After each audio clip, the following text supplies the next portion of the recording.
Chapter 631. Science and technology need constant demonstration and practice to get results.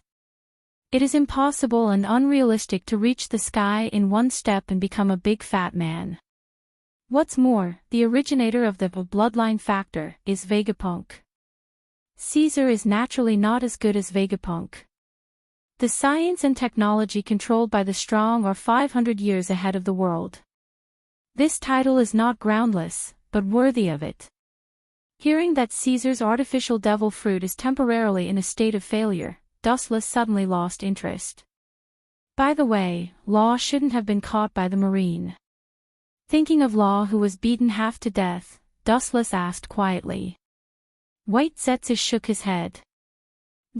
He was rescued by a big white bear. Thinking of it, White Zetsu's face is still weird and unbelievable.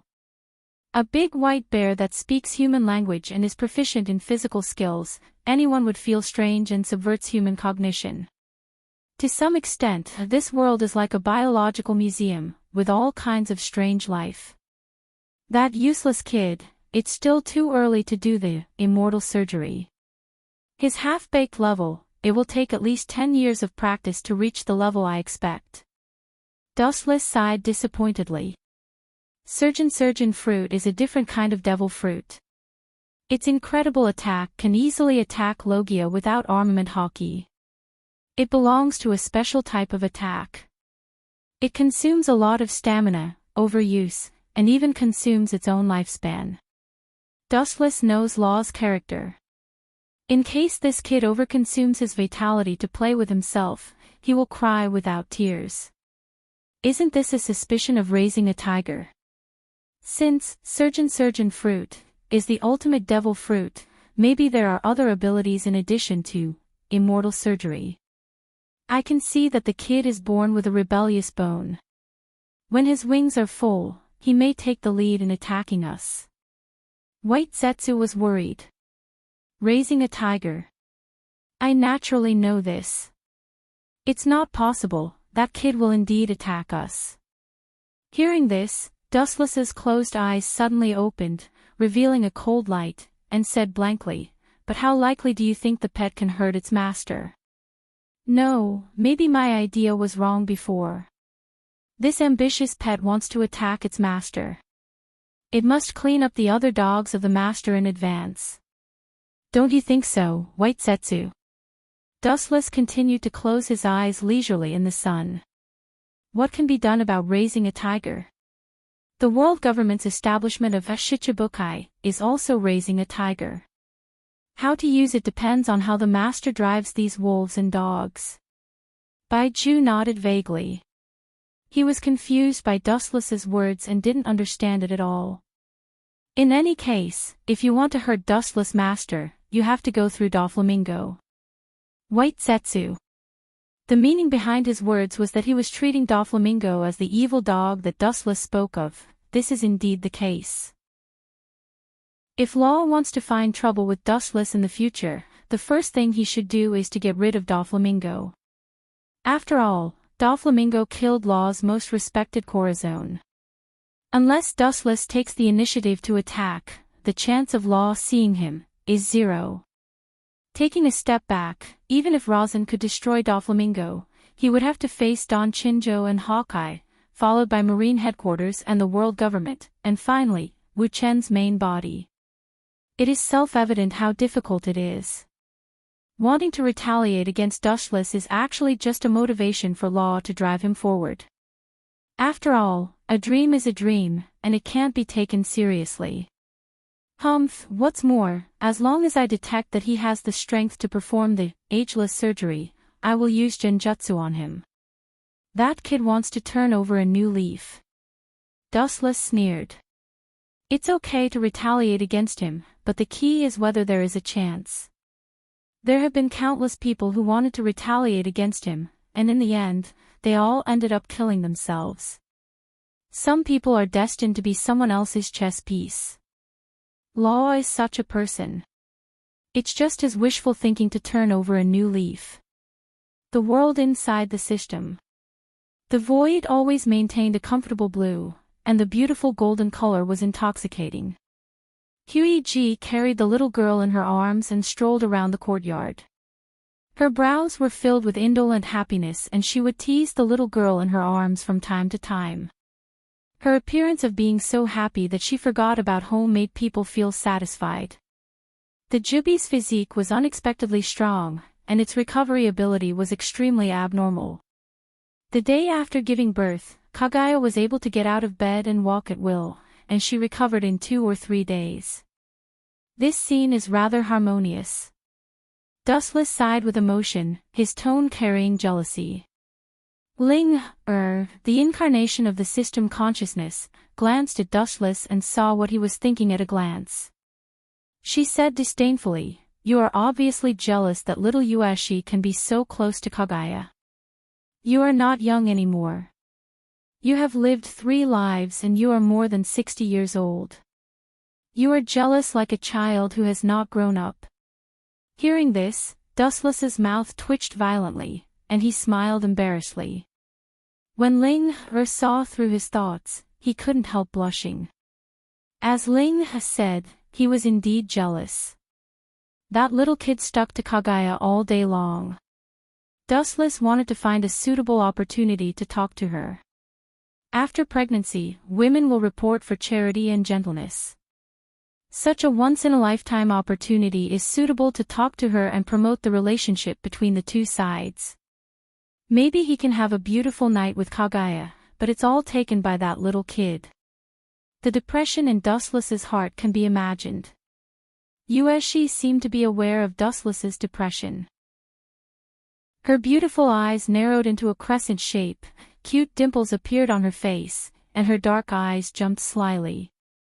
For fear that Dustless didn't know her existence, she called out to him. Seeing this scene, Dustless's old face couldn't help but turn black. He always felt that this deceptive girl was deliberately doing this. Chapter 632. Dustless was also helpless about this. In Huey's heart, the weight of Yushi and Dustless was a one-sided situation. If he rashly struck up a conversation, even if he didn't want to admit it, there was an 80% chance that he would be humiliating himself, and he might even be mocked by Huey. What a rare guest, what are you doing here? The water's surface splashed with faint ripples, and Huey was like a dragonfly skimming the surface of the water, gracefully arriving in front of Dustless. Unlike the past, although her calm voice was still a little cold, it was obviously different from the way she was isolated from the world in the past. Clearly, Huey's temperament had also changed. Why can't I come? No matter what, this is my territory, and the ruler is also me. Dustless heard this and asked back, black lines appearing on his forehead. If he remembered correctly, this system world was his from the beginning to the end. Dustless was particularly unhappy with Huey's tone. It was obvious that she wanted to take over the magpie's nest. Yeah. As if noticing that her mother was wronged and treated unfairly, the little girl bared her fangs and brandished her claws at Dustless. Her fierce look made Dustless directly curse. This unfilial child. Fortunately, I can jump now. In the future, when I'm old and can't move, I will definitely not be able to support me. Dustless's words caused Ling and Huey to roll their eyes and smile at each other. Dustless said so, but he still pecked Yushi's delicate little face, causing the little girl to be dissatisfied and use her white little hand to wipe her face. Seeing this scene, Dustless's lungs rolled, and he almost spat out a mouthful of old blood uncontrollably. I can temporarily use divine might to absorb you into another space, and then leave this world together. Dustless looked at Huey with a serious face, looking for an answer. Hearing this, Huey shook her head resolutely. Let's talk about it when Yushi grows up. I feel that my life is much more fulfilling than before. Saying that, Huey also pecked Yushi's face. Dustless's treatment was obviously different from hers. Little Yushi leaned closer to Huey. The corner of his mouth twitched. Dustless no longer hesitated and chose to respect Huey's decision. Little Yuashi's shining eyes were filled with longing. She couldn't wait to grow wings and go out to see the outside world, but she was ignored by Dustless and Huey. As for the other girls, Dustless also went to take a look and got the same answer. They were not very interested in the outside world. They were not the kind of people who liked to join in the fun. It was not a bad thing to gather together and talk about the memories of their youth.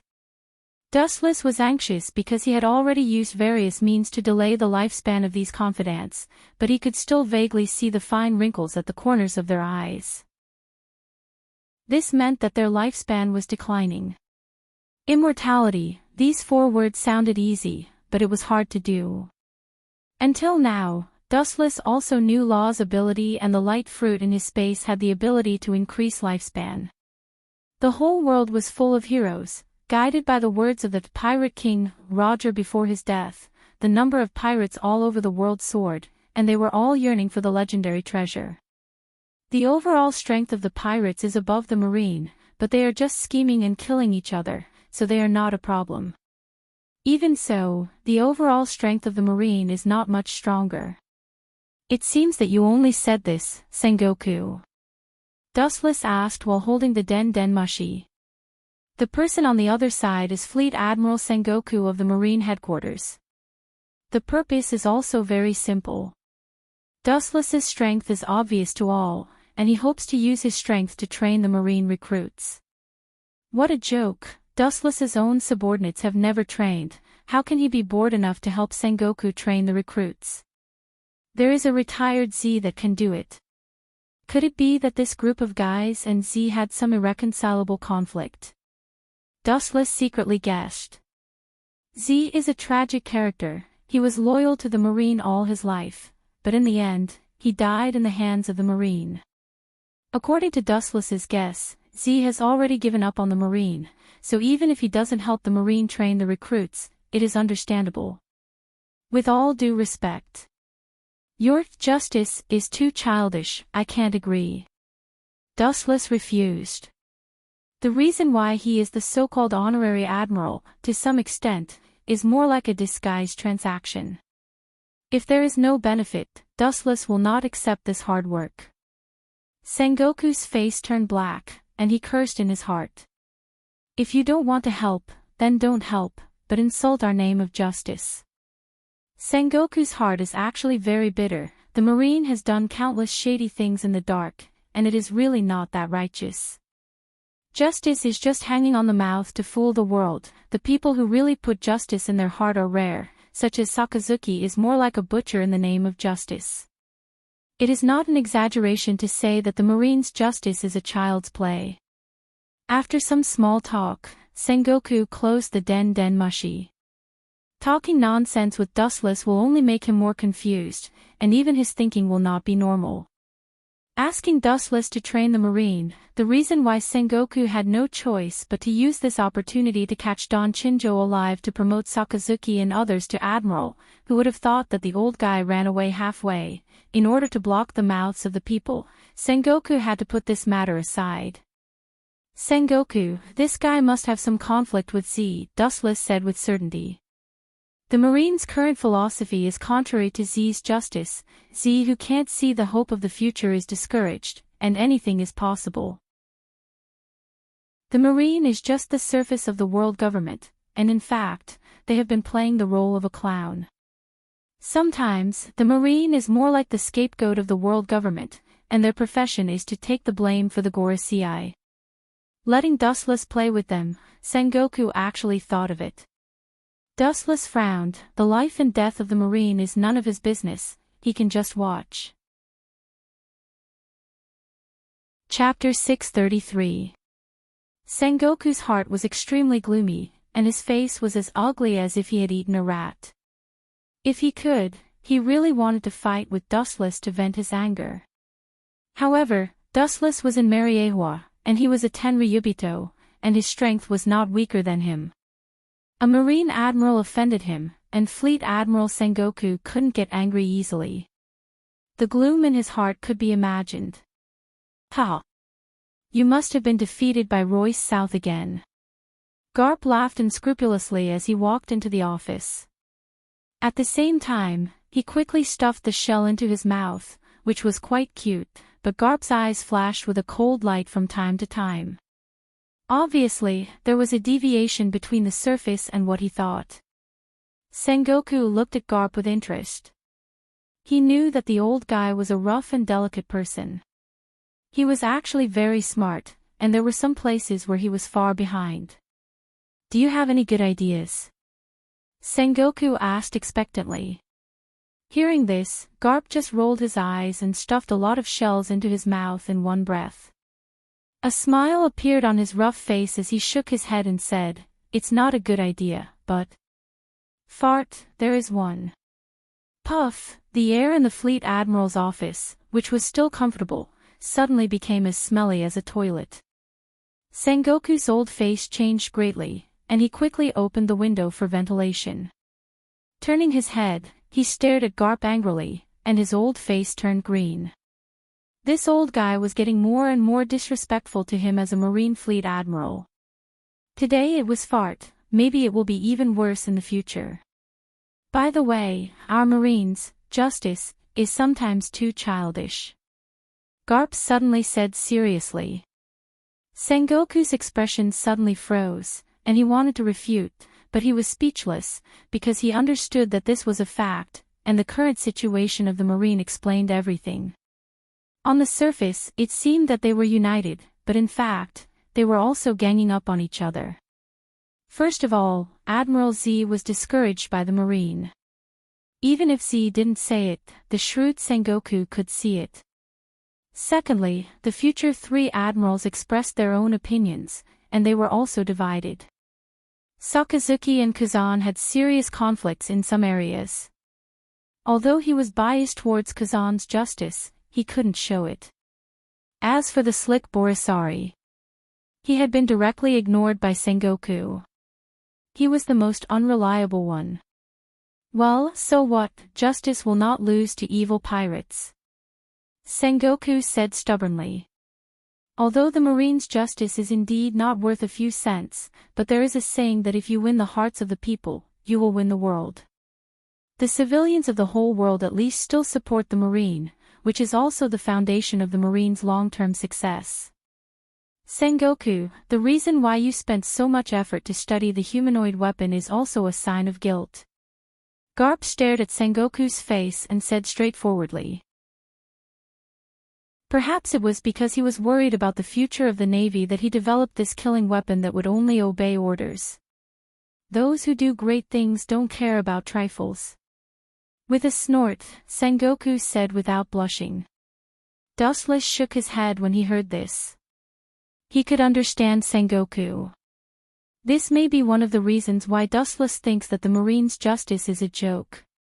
On the one hand, he talks about holy justice every day, but behind his back, there are countless crazy experiments, as well as inhumane cold orders, treating human life as grass. The two completely contradicted each other. It wasn't an exaggeration to say that it was child's play. East Blue, Fengche Town. Since the last time Dustless left, the whole island has returned to tranquility, but there are still bandits roaming around. As for what they do, it's also their normal work. Luffy didn't know anything about the last incident, which was also thanks to Dustless. Ace and Sabo didn't tell him because they were afraid of leaving a shadow in his heart. In the lively tavern, the Akagami, red hair, pirates drank beer and laughed.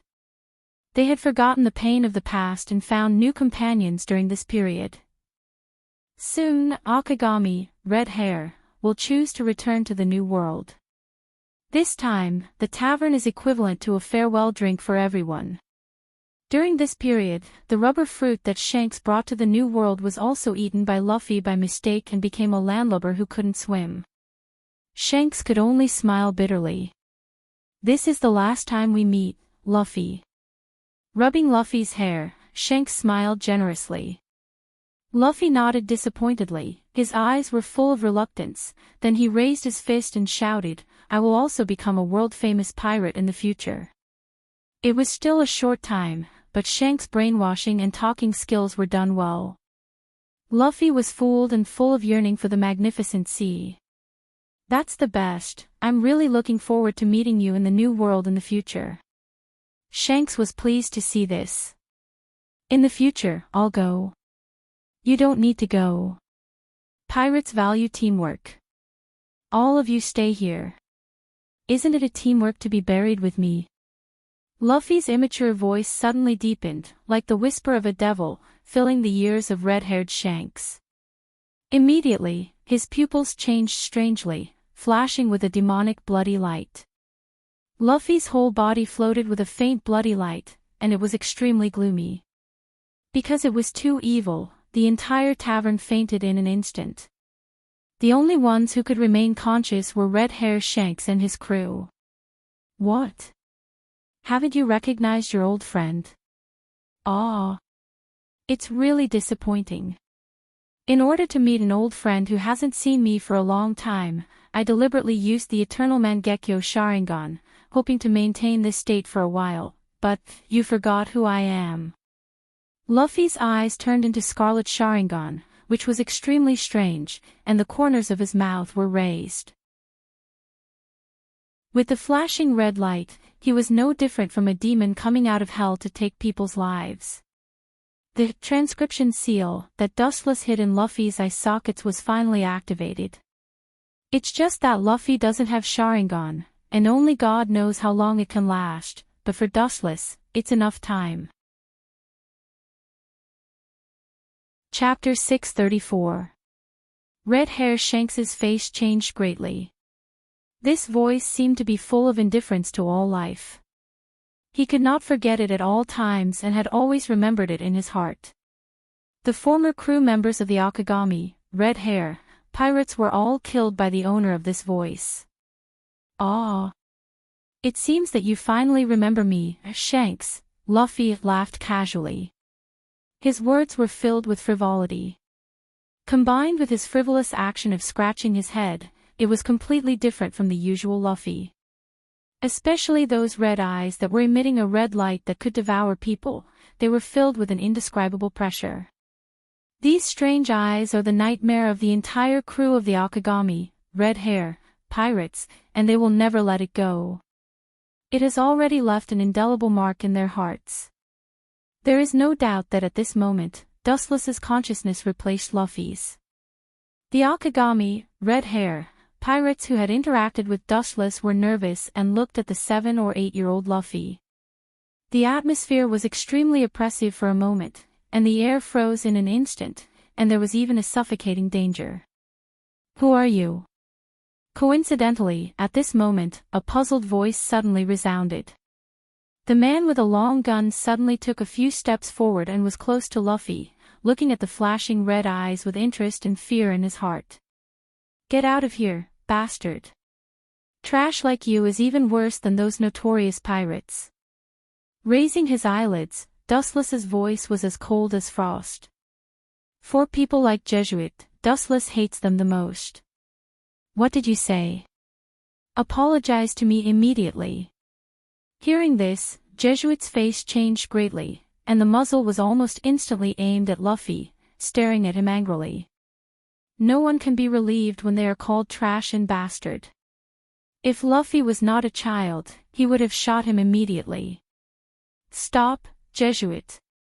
He is no longer Luffy, and Luffy's consciousness has been replaced by someone else.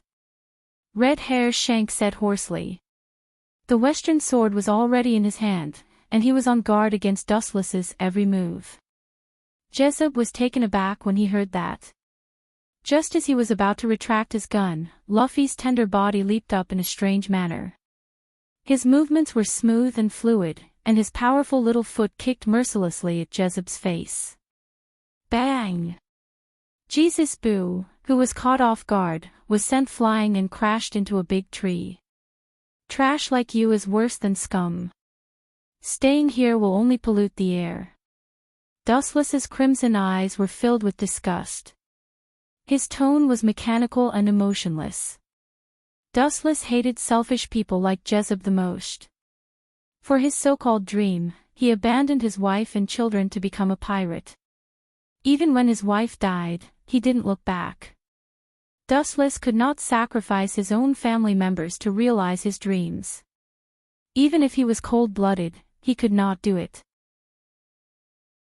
His confidants were existences that he would risk his life to protect, let alone abandon them. Therefore, Dustless wanted to kill Jesus Boo the moment he laid eyes on him. If it weren't for the insufficient chakra in the transcription seal, he would have definitely torn this heartless bastard into pieces. You're courting death. Jezeb's eyes flashed with murderous intent, and then he rushed over, his fist covered with armament hockey, and it seemed that he wanted to teach Luffy a lesson. Akagami, red hair, pirates are first-class masters. Jezeb can cover bullets with armament hockey, and his limbs can naturally use armament hockey. Come back, Jezeb, this guy is the culprit who forced the Akagami, red hair, pirates into a desperate situation. Vice Captain Ben Beckman suddenly screamed, his tone was full of eagerness, but it was too late. Dustless's crimson eyes twisted, and he spat out cold mist. Trash that is worse than scum. You will be cut to pieces in the dream world. As soon as Dustless's voice fell, Jesus Boo's rapidly approaching body suddenly stopped. His eyes were empty and dazed, like a zombie that had lost its soul, turning into a walking corpse. He then fell to the ground, unable to bear it any longer. Dustless easily dealt with him using illusions. Seeing this scene, the Akagami, red hair, pirates raised their swords. Era. I'm now occupying this little devil's body, are you sure you want to do it? Dustless looked at the furious red hair Shanks and chuckled. This is just the chakra in Luffy's body, and Luffy will bear the injury himself, so he expects that red hair Shanks will not do it. You, who the hell are you? Jezeb, who fell to the ground, gritted his teeth and asked. His whole body trembled unnaturally, twitching unconsciously, and his forehead was covered with cold sweat as if he had suffered a lot. His face was as fierce as a ghost, pale as snow, and powerless. The members of the Akagami, red hair, pirates quickly helped Jezeb. Who? I prefer to call him the evilest man in the world, or the most despicable man in the world. Red hair Shanks roared in a low voice, wanting to tear Dustless into pieces. If he lost in an open fight, he lost because his skills were not as good as others. Red hair Shanks had nothing to say, but Dustless always used this kind of despicable means. The enemy was close at hand, but red hair Shanks couldn't do anything, and his lungs were about to explode. Oh. I like to see you want to turn my bones to ashes, but you can't do anything about it. Aren't you the Yonko for emperors of the New World? If you don't like it, come and hit me. Dustless said sarcastically. The appearance of a villain made red hair Shanks go berserk on the spot, and the sword in his hand suddenly raised high. After seeing Luffy's face, he reluctantly retracted the sword. You guys are really ugly. You want to be a bitch but still want to have a monument. Dustless said lightly, with a tone of disdain. It is undeniable that pirates do pursue freedom and like to take risks. But this is based on the pain of others. Red hair Shanks is actually a bloodthirsty butcher, and the position of a Yonko, for emperors, was stepped on the bodies of other pirates. This newly joined Jezeb is no exception. He abandoned his wife and children, and when his wife was dying, he didn't look back. Now he has to pretend to be righteous. Chapter 635. The world's most evil person, the world's most despicable and shameless person. Hearing this, Dustless couldn't help but smile. Controlling Luffy's body, he couldn't help but shake his head. He didn't know when he started to have a messy reputation. Maybe he really is the world's most evil person, but so what? The winner is praised and the loser is despised. Especially in this troubled world where pirates are rampant, being despicable and shameless is also another way to make a living. As long as you can survive, being despicable and shameless is a kind of wisdom. Hee hee. It's because I'm despicable and shameless that I can jump until now and often disgusted you. It's because you pirates like to be a bitch and set up a monument, like to play with justice and dreams, that's why you're hated by everyone. Dustless laughed. Good people don't live long, evil people live forever. This is the truth summed up by the ancient sages. If you can live with the person you like, even if you are the most evil person, so what? Hearing this, Red Hair Shank's old face twitched, but he was speechless because Dustless was telling the truth. He was despicable enough, so he always laughed at the red hair pirates from the perspective of the winner. Dustless's method of controlling Luffy is despicable enough. There is no doubt that he is the final winner. Thinking of this, Red Hair Shank's old face turned green. The heavens are watching what man does. There are gods 3 feet above our heads. Good and evil will be decided by the heavens. With red eyes, the red-haired Shanks clenched his fists and said hatefully through gritted teeth. It's ridiculous self-deception again, Shanks, sometimes I really think you are a naive kid. Now in this world, I cover the sky with one hand, I deceive God's eyes, the so-called God's ears are covered, good and evil are decided by me. Hearing this, Dustless suddenly retorted, then pointed to the void and chuckled, don't you think it's ridiculous? No, you can ask God and see if he agrees with you. Dustless sneered. He could clearly see Red Hair Shanks complaining about his fate. Perhaps the current Dustless was sent by God to make things difficult for him. Thus, he felt that the world was unfair. In reality, the heavenly Tao was fair, but Dustless cheated and cheated. Ridiculous. Dustless couldn't help but shake his head as he looked at the expressions of the Akagami, red hair, pirates. He could clearly see the fear and resentment in these people's eyes. They wished they could beat him up, but there was nothing they could do. Even if they killed Luffy, they wouldn't be able to shake Dustless. What is your purpose? Don't get carried away. With a cold glint in his eyes, the red-haired Shanks warned kindly. Dustless just waved his hand carelessly. So what if the villain was intoxicated with success? If he could keep looking at the red-haired Shanks being humiliated, Wuchen didn't mind showing off all the time. It's also an honor to be able to anger a Yonko, for emperors, standing at the top of the pyramid. It's not too much to joke with an old friend. We have fought several times and we are old friends. It's just that every time I beat you up. I'm sorry, next time I will be merciful. At least I will leave you some self-esteem so that you won't be as miserable as you are now. Dustless nodded. Kill this bastard. The crew of the Akagami, red hair, pirates finally couldn't stand Dustless's sarcasm and stood up to propose to kill him directly. The implication was to kill Luffy together. After all, Dustless is now occupying his body. Just by you. Unless I completely exhaust chakra, no other method will work. If you don't believe me, just try it. Wuchen controlled Luffy's tender body to look at this group of people. His every movement contained an unprecedented calmness. Don't worry, Luffy. Don't worry. How can a normal human be angry with a clown for fun? Red Hair Shanks's eyes flickered and sometimes shot a light that was enough to devour everything.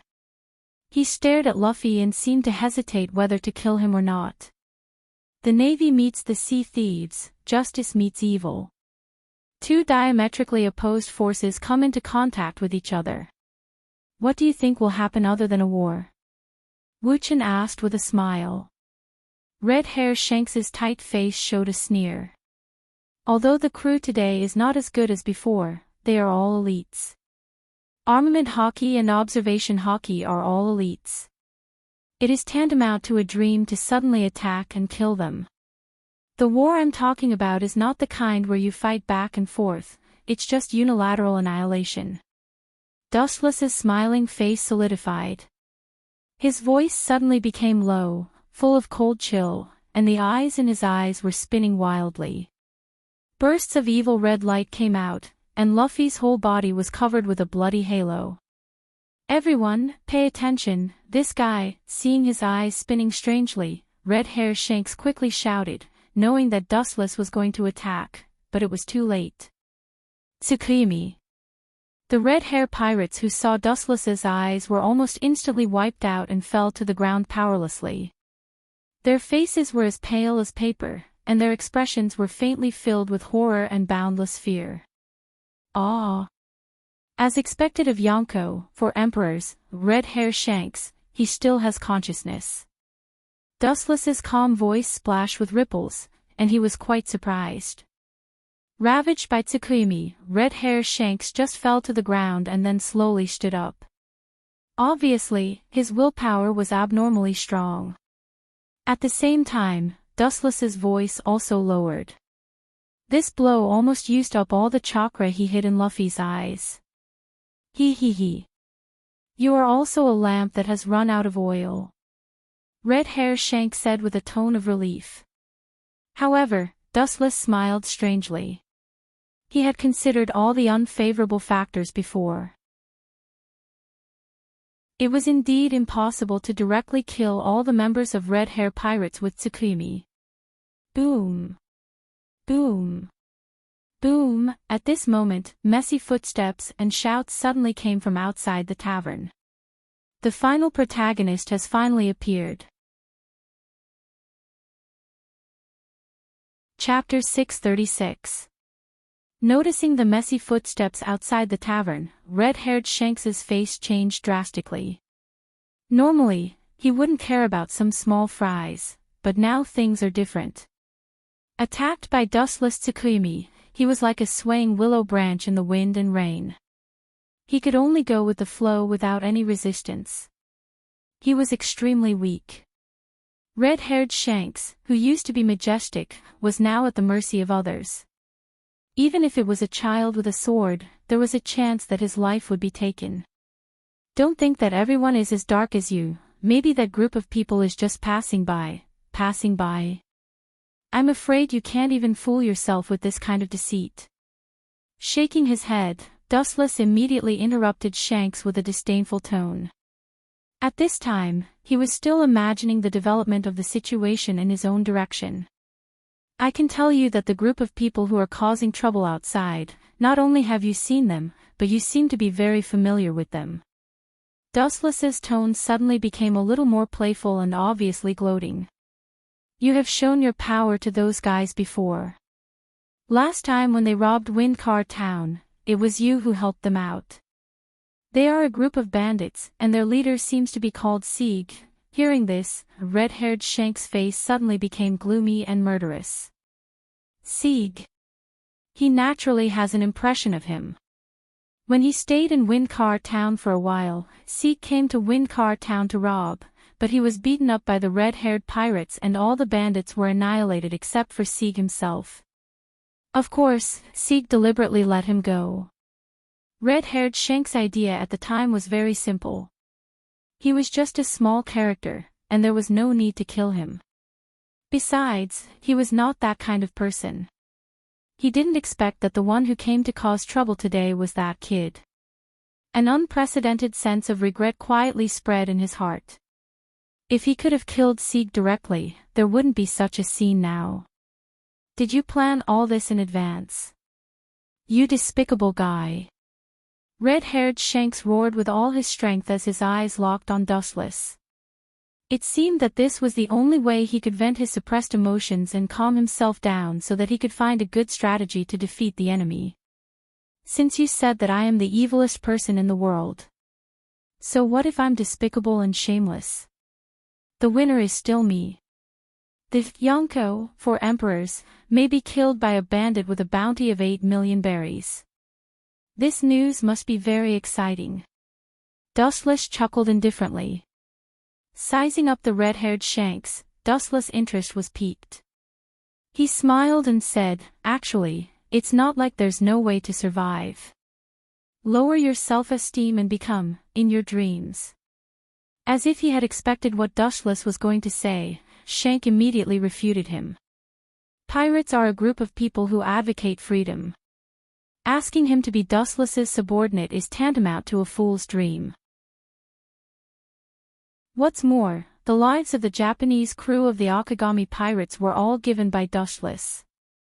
He only has pure hatred. It's impossible for him to be Dushless's subordinate. There's a road to heaven but you don't want to take it. There's no door to hell but you want to jump into it. Anyway, it's up to you. Dushless said calmly. He had already guessed that red-haired Shanks would mercilessly refuse. The latter likes to live an unrestrained life, but Dustless wants to lock him in a cage and live alone. This is obviously impossible. Then again. Do you think a group of bandits can kill us? Red-haired Shanks clenched his teeth and insisted. His shining eyes were full of stubbornness, and hockey was faintly oozing out of his body. The whole tavern shook as if there was a sudden earthquake. Kakaka, countless cracks appeared on the wooden house, as messy as a spiderweb. This exquisite hockey can't be underestimated. No wonder this kid can become one of the Yonko, for emperors, at such a young age. Dustless slightly nodded as he saw the scene in front of him and remembered it in his heart. Looking at the whole world, red-haired Shanks is the only person who can use Haoshiku hockey to make substantial attacks. This is something that even Whitebeard who fought with Dustless can't do. As for Garp, he may be able to do it, but Dustless hasn't seen it before. At least in his knowledge, the only person who can do this is red-haired Shanks. I thought my hockey was a small achievement, but compared with this bastard, it seems that I'm still far behind. Dustless sighed with disappointment. In the final analysis, he is also a human being. Everything needs to be done step by step. Although hockey's training is very fast, it's still a far cry from red-haired Shanks. Boom boom boom, the tavern finally couldn't withstand red-haired Shanks' hockey and burst in an instant. The pillars supporting the roof have collapsed and the cracks around them are getting bigger and bigger. The sunlight from the outside has shone inside the tavern. Is it possible that this guy, a dog, will jump over a wall? This sentence is appropriate for red-haired Shanks. He can also jump over a wall. Dustless instantly understood the intentions of red-haired Shanks. He intends to use Haoshiku hockey to directly collapse the entire tavern and bury the entire Akagami, red-haired pirates, in it. In this way, it will be possible to escape this disaster.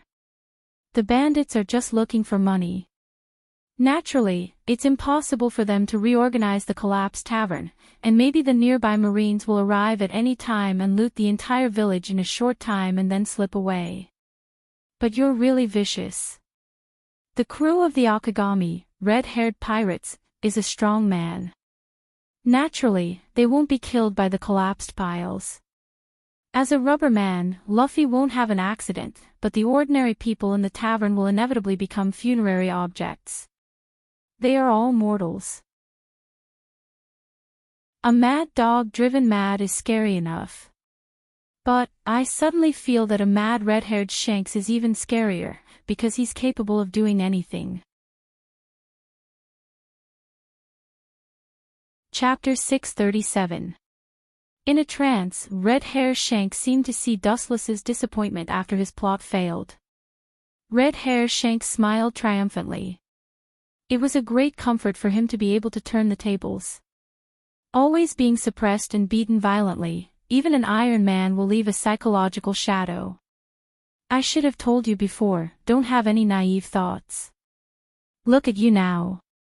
Ah! Dustless shook his head and sighed hopelessly. Red-haired Shanks had apparently entered into his wild imagination again. After many years of scheming, Dustless has become accustomed to accidents. You're on your own. Glancing at the red-haired Shanks, the chakra left by Dustless in Luffy's body was completely consumed. Luffy also lost consciousness and fell to the ground, falling into a coma. Boom! The entire tavern collapsed in an instant and turned into a pile of ruins, burying Akagami, red hair, pirates in it. As for the ordinary civilians, they were smashed into flesh and blood in an instant. People are selfish. Since Akagami, red hair, wants him and his companions to live, he can only do this. As for those innocent people who were implicated, at most, he will kill Dustless in the future to avenge them. Give me an inch and I'll take a mile. Mariewa's dustless body sneered again and again. He likes to clean up people who think they can't do anything. God treats everyone fairly, and Red Hair Shanks has no protagonist aura to break out. On the contrary, Dustless's flames are enough to cover and burn the whole world, and the first unlucky one is Mariewa. To be exact, White Zetsu and Hancock are now under the same roof as Dustless. Both of them trembled in fear and didn't dare to look up. White Zetsu, who knows Dustless's nature, knows that he won't kill his own people. On the other hand, Hancock's pretty face is pale and full of fear. It's no wonder that it's the first time she has seen Dustless's murderous look, and it's normal for her to be afraid. Your doppelganger is still in Windmill Town, right? Even if you can't get rid of Red Hair's group, you can at least make them suffer, Dustless said as he stared coldly at White Zetsu. White Zetsu immediately nodded when he heard that, indicating that there was no problem. Red Hair Shanks at his peak was definitely not a match for him even if there were 100 of him stacked together. However, Red Hair had already been tricked by Dustless's Tsukuyomi, making it much easier to deal with him. Idiot, of all people to offend, you just had to offend Lord Dustless. In his heart, he couldn't help but curse Red Hair for being brainless. After so many lessons, that kid didn't seem to have grown any wisdom. This was the result of fighting Dustless. If White Zetsu was Red Hair, he would definitely hide in the mountains. Dreams had to be realized with a life. After a moment of silence, Dustless gave a few more instructions. Then, Baiju left. Master, Sister Otoheim just came back. She seems to be very tired and is now resting, seeing White Zetsu leave, Hancock said softly. Dustless nodded slightly, and a bright light flashed in his eyes. Otoheim came back, indicating that the task given to her was a fruitful one. Then his face was a little guilty. Thinking of his rudeness to Princess Otoheim in the past, Dustless's face was apologetic. He was cold, but he would treat those who sincerely supported him sincerely. He was indeed a little ruthless to Otoheim in the past. In the dead of night, the lights of the entire Mariewa gradually went out. In the dark corridor, Dustless walked. He was used to the darkness, and there was no difference between night and half a day. After several turns, he came to the room where Otoheim slept peacefully. Looking as far as he could, his line of sight passed through the red silk curtain. Otoheim fell asleep and was about to step in. Dustless's eyes flashed with hesitation. Thinking of Otoheim's fatigue, he turned and left. Coming here late at night without saying anything, you shouldn't be bored enough to spy on me sleeping. A light voice with a little complaint sounded in his ears. Dustless was stunned and then turned around. His face was very unnatural. To be honest, he didn't have any extra thoughts. He just wanted to see how Otoheim was doing recently. I don't have a heart of stone as you think. Dustless wondered. Otoheim smiled when she heard this. She knew that Dustless was telling the truth. Although he was barbaric and rude to her before, Dustless is indeed gentler than before. Then again, Whitebeard, that ambitious guy, may really have a possessive desire for the ancient weapon, Sea King. Since the last battle with Big's mom, the number of Whitebeard pirates in Fishman Island has increased a lot. Princess Otoheim said cautiously. After tidying up her clothes, Princess Aji's watery eyes couldn't help but darken. She didn't mind that her perfect curves were completely exposed. Everything about her was occupied by Wu Qin for his own use. Covering up would only increase the ridicule. Of course. Otherwise, why do you think Whitebeard is protecting the Fishmen Island and showing mercy? Wu Qin said calmly, as if this was how it should be. In fact, Whitebeard and Dustless have the same purpose. They are both going for the ancient weapon. The source of the news is naturally One Piece and his best friend Roger. It's all your fault. I heard Hancock say that you used the dark fruit to plot against Big's mom and Whitebeard and provoked a war between them. Whitebeard, who realized his shortcomings, had other ideas. At this point, Odoheim's resentment was more than enough. At the same time, her view of Whitebeard was also very different. She was grateful to him for sheltering Fishman Island, but she didn't expect his real purpose to be the ancient weapon. Although it was Wu Chen who forced Whitebeard into a desperate situation, it also showed that a tiger on the verge of desperation could do any crazy thing. You should thank me for letting you see the essence of Whitebeard. Otherwise, your Fishman Island would still be in the dark. Dustless laughed and peeked at Odoheim, showing an expression that you should thank me. Odoheim stared at Dustless and didn't know whether to laugh or cry. This guy is really shameless, but she has to admit that this is a fact. She gave a big white eye to Dustless and then pulled him into the room. Chapter 638.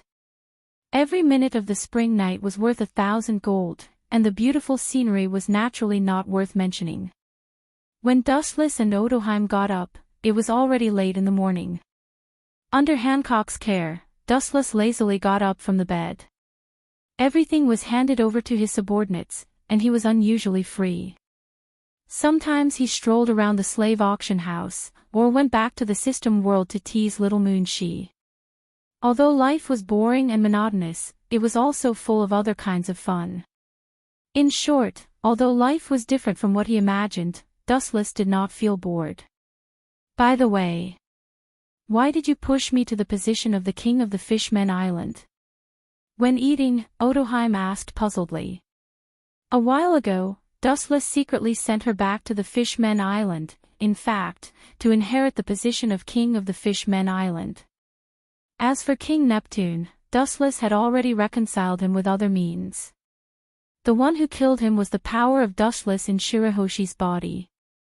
Although it was not strong, it was more than enough to kill Neptune.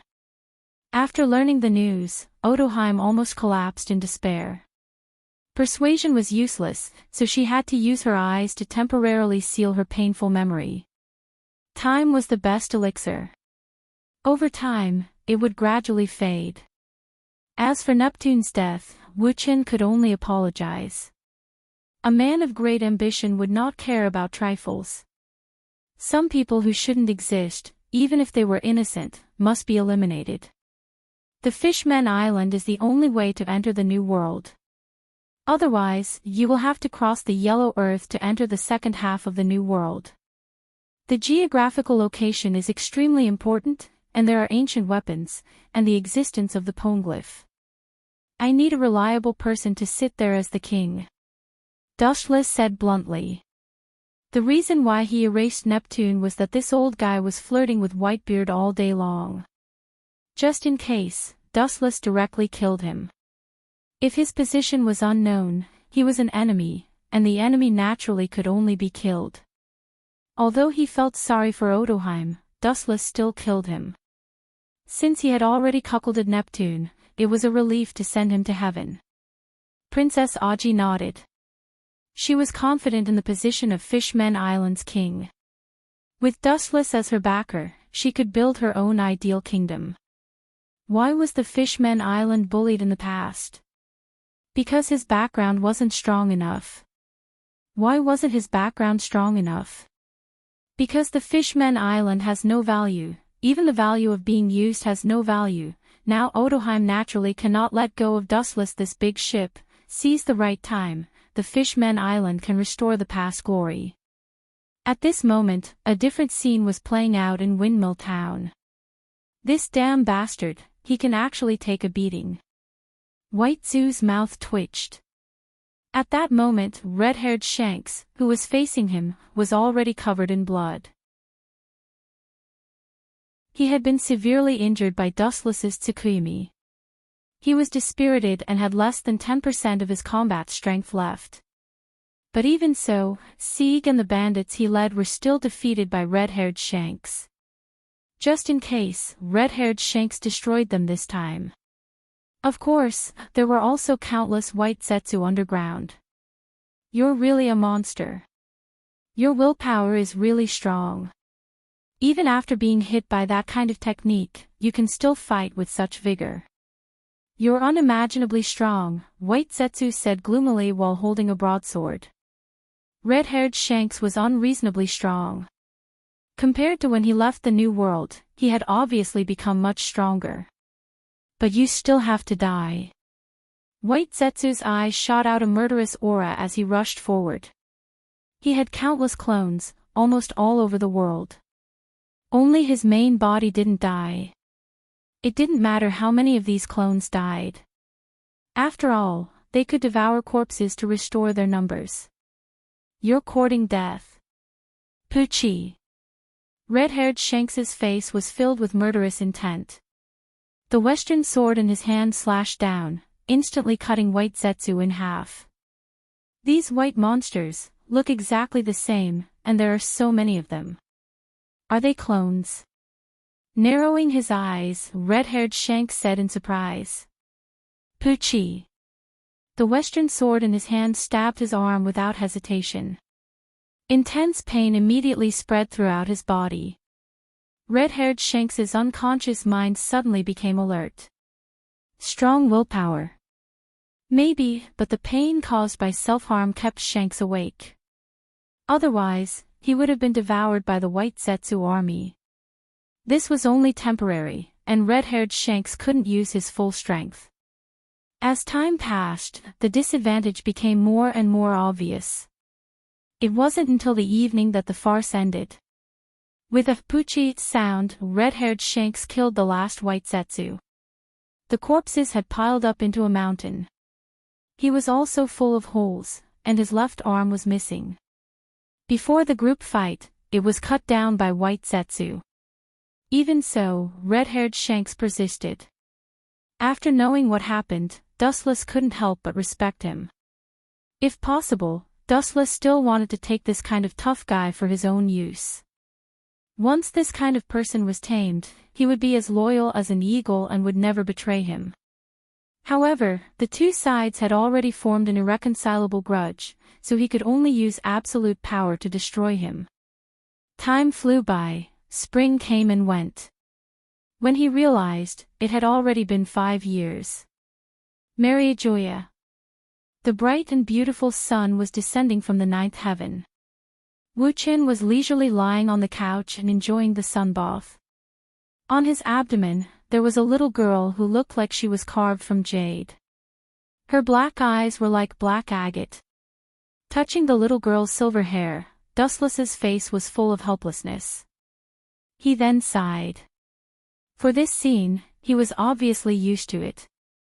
Yushi, come down. Do you want to crush father? Yushi just made a face at Dustless, then jumped 3 feet high and landed heavily on Dustless's abdomen. Wu Qin hurriedly caught her. This mischievous brat knew how to torment people more than anyone else. The reason why he brought her out of the system world was that this little brat had been pestering Huiji every day. Huiji, who loved her dearly, couldn't bear to reject her. Yushi was her flesh and blood, so she naturally didn't want her daughter to be wronged. Since Kagaya had spoken, Dustless naturally brought Yushi to see the outside world. Chapter 639. Wu Qin didn't know whether to laugh or cry as he looked at the naughty girl in his arms. This little mischievous child was extremely shrewd and cunning. There was a world of difference between her IQ and her immature body. Then, he helplessly carried her to the depths of the room. The drinks that Hancock had already prepared were clearly visible and neatly placed on the exquisite stone table. Dead old man really knows how to enjoy life. He is living a carefree life outside and still has a beautiful little maid. Yushi's little mouth was constantly stuffed with pastries. From time to time, she glanced at Hancock's curves and secretly nodded. Her eyes then became dull and empty. She seemed to be comparing Hancock's figure with Kagaya's and winked at Dustless. Stop talking nonsense and eat your food. Dustless scolded with a black face. He was speechless. He really couldn't figure out what Kaguya taught this little girl. But looking at her eyes, it was obvious that she was self-taught. He picked up the newspaper sent by Hancock and read it carefully, looking for the information he needed. If he guessed correctly, the 3 lieutenant generals should set foot on the summit in a few days. Seeing that Dustless didn't answer, little Yushi took advantage of the situation. Obviously, she didn't want to let Dustless go so easily. No wonder the auntie said that you are a monk who doesn't get close to women. I am the only one, it's the body. The words that were about to come out of her mouth stopped abruptly. Yushi's neck unconsciously shrank. Dustless's eyes were gloomy as he stared at her sternly. My body is normal. Yushi quickly changed her words. She begged Kaguya for several months before she was able to come out. She didn't want to be locked in the little black room by Dustless again. Helplessly glancing at her, Wuchen withdrew his line of sight. This eccentric little girl was very strange. Sometimes, he had to teach her a lesson. Otherwise, she might really take advantage of him. Rumble, the den mushi on the table suddenly rang. Dustless looked at Hancock, who nodded and took the den mushi. You really know how to enjoy life. Little Yushi rolled her eyes, but was simply ignored by Dustless. Living with Kaguya all year round, she is full of strangers to the outside world. The decadent life of the celestial dragons is beyond the imagination of the world. The resources of the whole world are at their disposal. In fact, compared to other celestial dragons, Dustless was already a monk who had seen through the world of mortals. Long time no see, Sengoku. A magnetic voice came out of Dustless's mouth. He said softly, you don't come to the 3 Treasures Palace for no reason. You must be up to no good by coming to find me. Marshal Sengoku on the other end of the phone was stunned. After thinking about it carefully, he was embarrassed. It was not a good thing for him to look for Dustless. Every time he looked for Dustless, he would find all kinds of hard work for Dustless. Ahem. There are exceptions to everything. Sengoku's face was red and he was gloomy. Before it started, in this short confrontation, he seemed to have fallen into a disadvantage. He couldn't help but feel emotional. Every time they had contact in the past, Sengoku seemed to be at a disadvantage. Do you want me to participate in the promotion ceremony of Kazan and Sakazuki? In an instant, he understood Sengoku's intention. Dustless's voice came into Sengoku's ears. Yes, at present, I am the only admiral in the marine. It is indeed unreasonable not to participate. Sengoku breathed a sigh of relief when he heard this, and his tight heart also relaxed. He was about to open his mouth to praise Wuchen, but suddenly he became sensible and sent him to the 18th floor of hell. Even so, I still don't have time. You should know that my naughty daughter needs me to look after her. Dustless refused. Sengoku couldn't refute it. Hearing this, Sengoku's old face turned green in an instant. He was anxious for a while. As a marshal, he had never been smooth when he looked for Wuchen, a general. Every time it was bumpy. Fortunately, he had already made preparations for this. He had long been prepared to coax and pester. After several years of getting along, Sengoku has figured out Dustless's temperament. This kind of person hates threats and coercion the most. If he does what he wants, he can turn the impossible into possible. If he blindly goes against Dustless, he will just be asking for trouble. There is no problem to participate, but there is a condition. About half an hour later, Dustless, who couldn't stand Sengoku's words, said. Sengoku's face was slightly stiff, and then he remembered the sensitive situation. He gritted his teeth and said, as long as it is within my power and does not violate the Marine's philosophy, I can promise you. Dustless nodded and was about to turn off the den mushi when Sengoku's intriguing voice suddenly sounded again, and the tone was full of different meanings. What do you think of the three of them? Sengoku's eyes narrowed slightly as he asked quietly. Dustless always felt that Sengoku's words had a hidden meaning. The three of them were naturally Sakazuki, Kazan, and Borsellino. Is this old guy looking for a candidate for the future fleet admiral now? Dustless was secretly surprised as an absurd idea suddenly popped up. Sengoku has not been in the position of fleet admiral for long, about 6 or 7 years, and he is still at the peak of his life. It is too early to choose a candidate for the future fleet admiral. Everyone has their own strengths. Borsellino, Kazan, and Sakazuki are all trustworthy, and they can all be stable in the future. Dustless took a sip of tea and said softly. At the same time, he also understood the intention of Sengoku. This old guy was nothing more than wanting to sound out his opinion. The candidate for the fleet admiral is not something that Sengoku can choose by himself. Generals like Dustless, Garp, and Vice Admiral Tsuru all have the right to speak. Now he is just asking for Dustless's opinion. As for the suitable candidate in Sengoku's mind, it is naturally Kazan. Not only him, perhaps Garp and Vice Admiral Tsuru are more inclined to Kazan. Now the most important thing is Dustless, the candidate decided by the marine giants. In the future, once Sengoku retires, Kazan will take over Sengoku's position. Chapter 640. Marlin's numerous warring states were full of hope, looking forward to Dustless's answer, their eyes anxiously waiting. A person like Sengoku was also a true man of justice, the complete opposite of those who talk about justice all day long but are perfunctory in their hearts. Although the things he dealt with were a bit dirty, at least he was more decent than people like Sakazuki. Unlike Sakazuki's extreme justice, Sengoku is more about benevolence and righteousness, which is somewhat similar to Kazan. Kazan. Of course he's more reliable than Sakazuki. Forgive me for being blunt, but there's a world of difference between the two. Dustless looked at Kazan with admiration and didn't hesitate to send Sakazuki to hell. It stands to reason that Sakazuki is an extreme person. In order to maintain the rule of Tenryubito and the world government, he can sacrifice anyone. Maintaining the rule of the world government is naturally a disguised protection of Tenryubito. But Dustless knows that Sakazuki is a loyal dog of Gorosei, 5 elder stars. In the future, Sengoku supported Kazan to be the Marine Headquarters Fleet Admiral.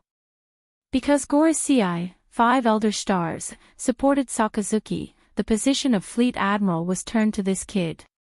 Later, the two sides had a fierce battle in Punk Hazard, and Sakazuki suppressed Kazan. Dustless naturally doesn't want the leader of the Marine to become a dog of Gorosei, 5 elder stars, in the future. Sometimes, he and Sengoku are indeed at odds with each other, but on the contrary, sometimes, they also need to stand in the same trench. Marlin is waiting for you. Hearing this, Sengoku's tight heart was put down and he smiled happily. His face turned sunny and outlined a smile. He also thought that Dustless would support Sakazuki. After all, Sakazuki's rise to power is more in line with the interests of Tenryubito. This time, Dustless, who always cheats his teammates, finally gave his support. Time passed in a flash. Unknowingly, 3 days had already passed. Dustless's government ship arrived at Marlin, and Sengoku himself came to greet him. Unlike the past, at this moment, the Marine headquarters was full of laughter and lanterns. I am also an artistic person. Seeing Dustless looking at Marin with interest, Sengoku said proudly. The outside world's impression of the Marine headquarters is that they are big and rough, but in fact, Sengoku himself is a calligraphy master, and it is said that when he was a child, he won first place in calligraphy. It's the most important event in the past few decades. It's indeed worth mobilizing so many people, Dustless said as if it was a matter of course. The reason why Sengoku is so exaggerated is actually to take the opportunity to intimidate the pirates all over the world. The lineup of the three admirals is enough to make all the pirates all over the world scared. The idea was a little naive, but it was very practical. Dustless also enjoyed the treatment of a head of state. Surrounded by a group of senior Marine officials, he went to the Marine headquarters in the center of Marlin. The Marine soldiers along the way were confident and encouraged. Speaking of which, I've always had a question. After seeing that there was no one around, Dustless leaned close to Sengoku's ear and asked, I know that there are gangs in the Marine, but why is that kid Sakazuki's hand so long that he became the guest of the Gorosei, 5 Elder Stars? Dustless asked doubtfully. Sakazuki became the fleet admiral because of the Gorosei, 5 Elder Stars. Sengoku's face solidified, and the corner of his eyes spread as he whispered, I don't know much about this. Maybe the Gorosei, 5 Elder Stars, value his style of doing things. In troubled times, a resolute Marine general is needed to intimidate the world. Dustless gently nodded and reluctantly accepted Sengoku's words. As the only admiral at present, Dustless's arrival immediately attracted everyone's attention, including the retired Z, but after looking at Dustless, he ignored him. Regarding this, Wu Chen was too lazy to say more. Z, this old man's temper was too stubborn. The ceremony was extremely fast, and it was simply announced to the world through the video Den Den Mushi. In addition, after Sengoku made an impassioned declaration, the ceremony was hastily completed. The three admirals also got new nicknames, Akainu, Kiji, Kizaru. This is also a combination of their fruit ability and behavior. The atmosphere in the office was depressing, and there were only a few people. Kizaru, Akiji, Akainu, and others were also in high spirits. After decades of being a Marine vice admiral, now the hard days are finally over. At this moment, the office door was pushed open, and several people with strange appearances suddenly came into view. Who ordered you to come here? Sengoku frowned and looked slightly dissatisfied. Looking closely, these people are CP0. They are not under the management of the Marine, nor under the jurisdiction of the Gorosei, 5 Elder Stars. They only serve one target so far, celestial dragons. This group of guys. Marine Headquarters Admiral promotion has nothing to do with them. Dustless also frowned. For this group of CP0 who dress like the indigenous people, Dustless is really not interested, even if their service target is celestial dragons. Dustless is celestial dragons, but unfortunately, he is not qualified to order them, and he can't even find the shadow of these CP0. With the attitude of watching the play, Dustless bowed his head and was silent. He suddenly remembered 6 or 7 years ago, when he first came to this world, he met Celestial Dragon's fiancée. She seemed to have an inextricable relationship with CP0. In fact, it's not only Dustless who can't order these CP0, many Celestial Dragons don't have such qualifications. Charles Ross, who was beaten last time in the Sabaody archipelago, may not even know the existence of this organization. Even if they were really serving the Celestial Dragons, they would be serving the powerful and influential people among the Celestial Dragons. Dustless's eyes instinctively fell on Akainu, but this guy still had a serious look on his face, which showed that it had nothing to do with him. All the people present were puzzled. Chapter 641. Even Garp, who was snoring, woke up from his half-asleep state and opened his eyes. He was disgusted and deeply curious about these mice who had been hiding in the dark all year round. The more mysterious things are, the more attractive they are, which is human nature. The new 3 admirals also looked at the sudden appearance of CP0. To some extent, any action they take represents the Tenryubito behind the scenes. Akainu, Akiji, and Kizaru also have different views. Akainu is expressionless, Kizaru is touching his messy stubble with interest. As for Akiji, there is a little disgust, and he is not interested in this group of people. The high-level Marines present, their eyes are faintly aimed at the members of the CP0. The mice that have been hiding in the dark suddenly burst out one day. Anyone will feel strange. This group of professional servants are Tenryubito's lackeys, and the Gorosei, 5 elder stars, have no right to interfere with them, let alone Sengoku. Sorry, you are not among the objects we report to. The tall, expressionless man said, and his indifferent voice coincides with the machine. Sengoku's eyebrows were straight when he heard this, and the nameless fire in his heart rose rapidly. He felt like he was hit in the face. The implication of this remark is that Sengoku is not qualified to listen to their report. This is the Marine headquarters of Marin. Sengoku said in a low voice, suppressing his inner flame. The CP0 member who spoke before didn't care and took Sengoku's words as wind. Although the two different organizations belong to the same organization, they are destined not to have much intersection in this life. Marine belongs to the world government, while CP0 belongs to Tenryubito, and the two are completely unrelated.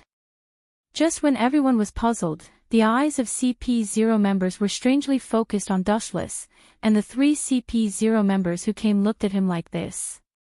These guys, are they? Dustless looked at them without fear, and his eyes were as calm as autumn water, and he had faintly guessed their purpose. If CP0 is looking for trouble with him, there is no other reason than one. Yuki Shi. Thinking of this, Dustless's eyes, which were as calm as an ancient well, suddenly shot out a cold light. The dragon has a reverse scale, and you will die if you touch it. Lois South, Saint, should understand what kind of place Mariewa is, and suddenly a strange kid whose birth and origin are unknown suddenly popped up. Strange little ghosts. Is this something you can call me? Watch your attitude, you're just a lackey.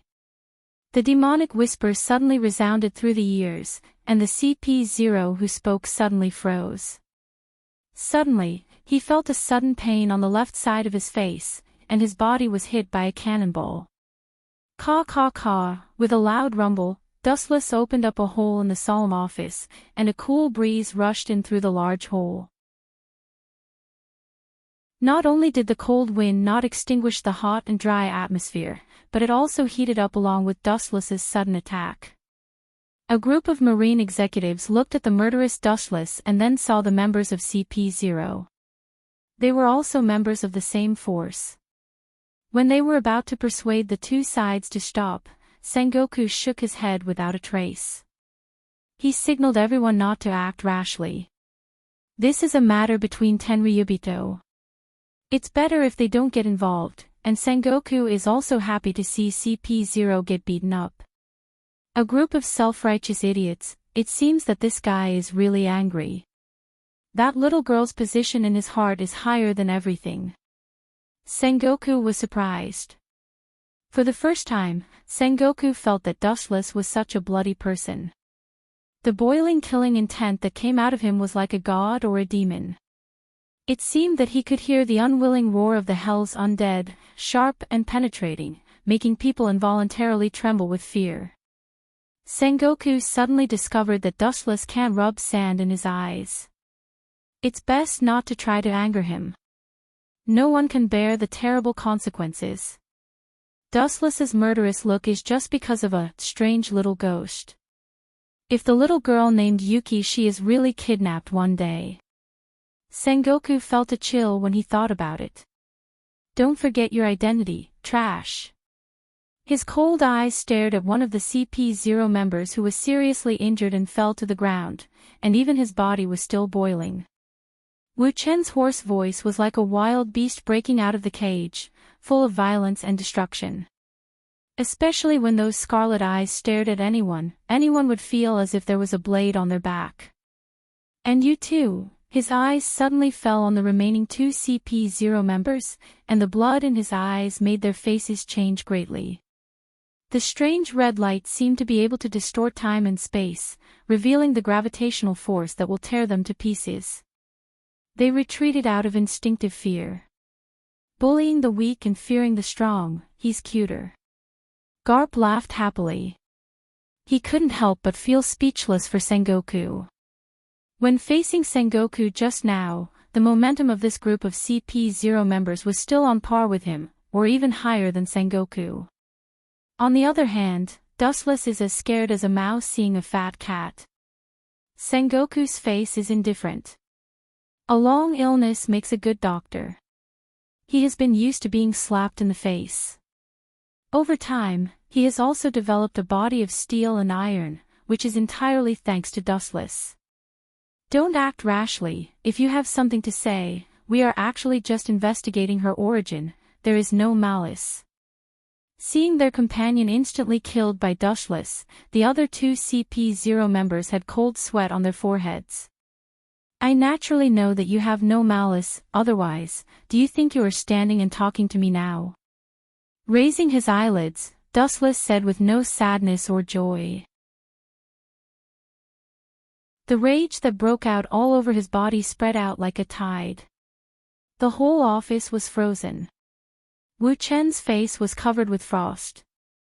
The flowing air turned into ice dregs. Crystal flowers formed in the air strangely. The atmosphere solidified instantly. At this moment, life seemed to be pulled out of the long river of time, no longer under his control, and time was frozen. Dustless took a step forward with no expression on his face, and the spirit of the remaining two CP0 members collapsed, and the unprecedented oppression made them almost suffocated. Chapter 642. The only two remaining CP0 members were desperate and depressed. It's not that they don't want to resist, but their struggle is meaningless. Dustless's attack speed is beyond the limit that normal humans can capture. Even if the observation hockey can perceive a little, the effect it can play is minimal. Their attack speed is not enough to deal with Dustless, and they can't keep up with Dustless's reaction rhythm, so all defense and counterattacks are a joke. Sometimes they can detect the existence of the enemy, but they can only passively take a beating, which is also a tragedy. Bastard, CP0 and Marine belong to the same force. The CP0 member with a long black scarf roared. Seeing that Sengoku and other Marine high-level officials were indifferent, they watched the show like an audience, and even Garp was drinking tea while eating the shellfish, and from time to time there would be a hiccup. When the only two remaining CP0 members saw this scene, 10 billion crows flew through their hearts. You want to drag us into the water when you see the situation is not good. It's still daytime, and it's not time to dream. Sengoku sneered and ignored this group of people. Everyone knows how to play with the wind. CP0 belongs to Tenryubito, and Marine belongs to the world government. Although the two are of the same origin, they are also clearly separated. Our Marine naturally has no qualifications to intervene. Sengoku said bluntly, with a gloating tone. This is a personal grudge between Tenryubito, and we have no right to interfere. Sengoku mercilessly sent the two CP0 members to hell. If they want to support Dustless, they will support him. Who told him to be a real Tenryubito? As for the lackeys of Tenryubito, ha ha ha ha. They deserve to be killed. A mere lackey, who dares to challenge the power of the master, will be killed. You bastard! The CP0 member with a black scarf and the other CP0 member's face turned green. As the direct officials of Tenryubito, they are used to being a tyrant, and this is the first time they have been humiliated in front of their faces. I'm right in front of you. You dare to be distracted, I think your strength is good. A low, emotionless, demonic chant rang out behind the two of them. Dustless appeared from the void like a specter. There was no aura at all. Compared to his light speed movement earlier, he was now traversing through space. Observation hockey can't detect it. This was all thanks to the heavenly hand power that the system had obtained in the past. Within a certain distance, he could exchange items without anyone noticing. Louis South, Saint, don't be impatient. We don't mean any harm. This is a little girl who came out of thin air. There is no detailed record of a young lady who came out of thin air. Maybe she is a spy arranged by some people with ulterior motives. The CP0 with a black scarf trembled and quibbled. She couldn't help cursing in her heart. She didn't expect Dushless to be so strong. Moreover, he didn't act according to common sense. His straightforward nature was a true portrayal of him. He would never accept any compromise. Dushless was still unmoved. He also knew that these CP0 were innocent, but it didn't matter. He had already planned to give the master behind the scenes of these CP0 a look. Tenryubito is a very mysterious group. Most of them are trash, but there are also some elites among elites. For example, the existence of the CP0 behind the scenes is an extremely powerful Tenryubito. Tenryubito like Dushless, let alone ordering CPO, he has never even heard of the headquarters of this department. Not only Dushless, but most of Mariewa Tenryubito are like this. It can be seen that there is also a clear hierarchy among Tenryubito. Tenryubito like Dushless is more like a surface Tenryubito to some extent. In other words, most of Mariewa Tenryubito are more like chess pieces that are manipulated in front of others. I know you're innocent, but I'm going to clean you up.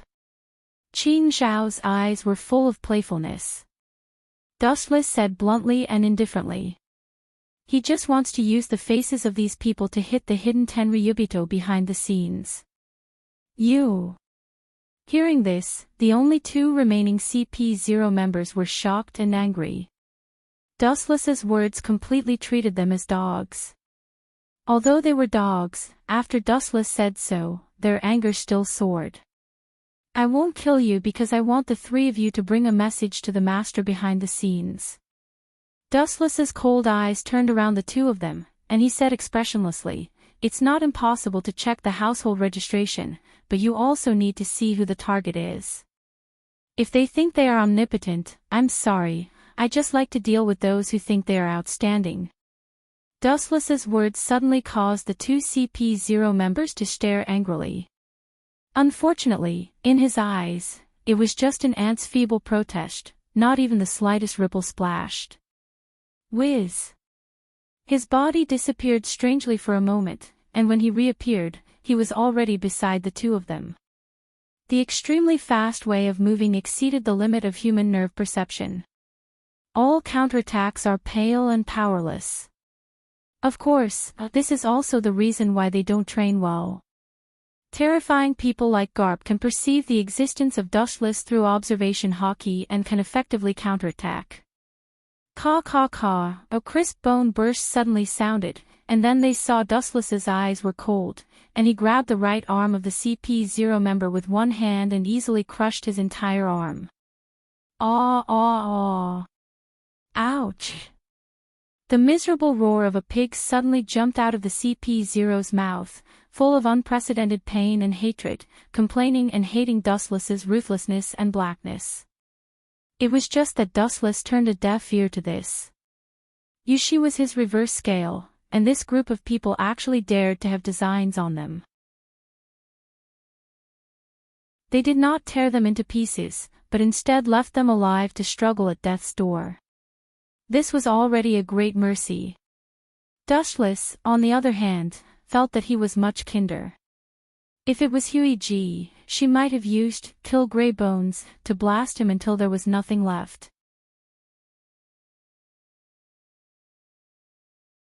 Chapter 643. Dustless's cold means made the Marines change their faces. Although it was not obvious, Sengoku could see a fear from the depths of their eyes. Looking closely, Dustless's eyes were cold, without any human emotions, and his quiet eyes were without ripples. If you have to find an emotion to replace it, it's contempt. The whole calf was covered with golden light in an instant, and Dustless swept out mercilessly. Boom! The originally closed conference room burst in an instant, a large fireball rose, and the dazzling sunlight shone in, causing everyone to close their eyes subconsciously. The solemn conference room was disintegrated in an instant, and a group of marine executives showed a stunned expression, and they all looked at Sengoku. Their brows wrinkled, and they all felt that Dustless had overdone it, and they felt that he was insinuating to the marine headquarters. This guy. Is it possible that he wants to use this to establish his power? Sengoku guessed with a gloomy face. Then he felt that the possibility was great. Dustless wanted to take this opportunity to quietly release a signal to the entire Tenryubito, as well as the marine headquarters, and even the whole world. This is what happens to people who have ideas about my daughter. Royce South, please pay attention to the occasion here. This is the marine headquarters. Staring at Dustless, Akainu stood up with a black face. Unlike other people, Akainu belongs to the kind of soldier with an extremely resolute character. He can't rub sand in his eyes, and he is extremely protective of the dignity and face of the marine. Dustless took the opportunity to kick out the marine conference room, which is equivalent to indirectly slapping their old face. Akainu naturally couldn't stand it. If it weren't for the identity gap between the two sides, Akainu would have melted Dustless at all costs. For an iron-blooded soldier like him, Dustless's actions have touched his bottom line. However, as the fleet admiral, Sengoku didn't say much, and he was not qualified to talk nonsense, and he was not qualified to blame Dustless. The faces of the Marines were not good. Dustless was obviously making things big, and he was quietly warning them that this was the result of offending him. I'm sorry, once people get old, their reason will be replaced by emotions, and they will regard this place as their own home. I'm sorry. I'll be responsible for sending someone to repair this place. With an awkward smile, Dustless said embarrassedly, but his tone was frivolous and indifferent. Sengoku's mouth twitched fiercely and he waved his hand, pretending to be generous, and said, "There is no need to be an outsider. As an admiral of the marine headquarters, it's not too much to say that Marin, your own home." Home? Do you dare to be so arrogant? Sengoku's heart. This was clearly Dustless purposely establishing his might, warning all of them in disguise. However, even if Dustless smashed the marine conference room, Sengoku and other high-level marines can't attack. First of all, he is a Tenryubito, and secondly, he is an admiral of the marine headquarters. In addition, Dustless's unprecedented strength is the biggest concern. In a world where the strong are respected, whoever has the biggest fist has the right to speak. This loss is a sure thing. Sengoku's old face twitched and his face turned green. He had a feeling of leading a wolf into the house. He asked Dustless to support the Marines. He didn't expect that this time, because of the sudden appearance of CP0, he became the bitter object of Dustless's disguised prestige. He took the opportunity to let him smash the solemn conference room of the marine headquarters. However, the opponent is a Tenryubito who has reached the peak of strength. Even if he is unwilling, he can only endure it. Sengoku's heart was depressed. The marine headquarters can be said to be lying down this time. However, this group of guys. Sengoku couldn't help but shake his head and call them idiots. The identity of the boss behind this group of people is very exaggerated, enough to make the world tremble, but these CP0 are just dogs in the end. The reason why they are so arrogant is because they rely on their master behind the scenes. Dustless's scary aura didn't work in front of him. Bad luck. Sengoku stared fiercely at CP0 and simply chose to ignore them. As the Marine Fleet Admiral, Sengoku's every move is watched. A group of Marine executives saw that Sengoku turned a deaf ear and bowed their heads, holding the mentality of watching a play. Akainu, although unhappy, sat back in his original position. The Fleet Admiral didn't speak, and he had no status as an admiral. "You're the only one left," Dustless said with a smile as his eyes fell on the only remaining CP0 member. This guy is dressed more like a savage with unenlightened wisdom, wearing a flower petal similar to a sunflower around his neck, and the fear in his eyes are clear. Dustless once saw the members of CP0 by chance. Although this group of guys is also CP0, they are obviously different from the last time he saw them. Their strength is much weaker and they are not at the same level at all. The last time he auctioned Princess Odoheim, the CP0 he encountered, although there were only a few people, their strength was almost close to the level of an admiral. These street goods in front of him are only at the level of a vice admiral. It's no wonder that Sengoku will be disgusted with this group of insects. Their strength is not great, but they rely on the Tenryubito behind them. This kind of person is the most hateful. Take your companions and get away from me. The reason why I don't kill you is that I want to pass a message to your master behind the scenes. If you don't want to die, just come and find me. Wu Qin said impatiently with a cold voice as he withdrew his evil aura. It doesn't make sense to clean up these dogs. Even if all of them are killed, the effect will be minimal.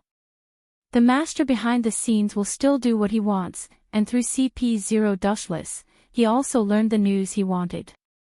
In this seemingly pirate world, the right to speak has always been in the hands of the Tenryubito. Seeing that Dustless was finally willing to stop, Sengoku led the high-level Marines with a sigh of relief.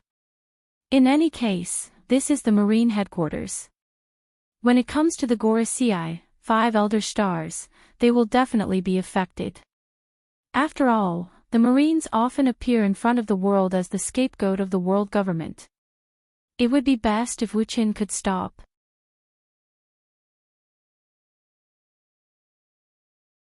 Chapter 644. Seeing that Dustless was willing to let them go, the last CP0, who only had consciousness, recovered his desperate heart and looked at Dustless in fear. He couldn't even thank him and slipped away with his 2 unconscious companions. This is simply an undeserved disaster. It's just an investigation of Huku and he almost lost his life here. It has already left a psychological shadow. I guess we're going to lose face again this time. Akiji whispered. The projection of the video Den Mushi did not end. It is estimated that the Marine headquarters will lose face again. Although it was done under emotional control, only ghosts know what the outside world thinks. The Marines led by Sengoku were speechless and they looked at Wu Chen's eyes and couldn't help but be filled with resentment. What are you looking at me for? I'm innocent. Seeing everyone looking at him with bad intentions, Dustless spread his hands and said that it had nothing to do with him. In his view, he was completely passive. If you want to complain, you can only blame the celestial dragons behind you. Sengoku rolled his eyes. This guy is really shameless. He beat people half to death and scared them into paralysis. He also said that it had nothing to do with him. Sengoku asked himself that he had never seen such a shameless person in his life. When he saw people, he hated himself even more. You're innocent. At this moment, Akainu stood up with a straight face and said in a gloomy and hoarse voice, "This is the Marine headquarters, not a vegetable market, and it's not a place for you celestial dragons to fight." His tone was not good and his words were quite harsh. Vegetable market. I don't think the Marine headquarters really has anything to do with the vegetable market. Otherwise, it's impossible for those cats and dogs to sneak in so casually. Looking at Akainu's eyes, Dustless said expressionlessly. The CP0 directly broke into the conference room, which is really no different from the vegetable market. It's even easier than entering the vegetable market. At least there are shouts in the vegetable market, and the Marine headquarters doesn't even have a ghost. As a Marine of absolute justice, you must maintain the justice and dignity of the Marine.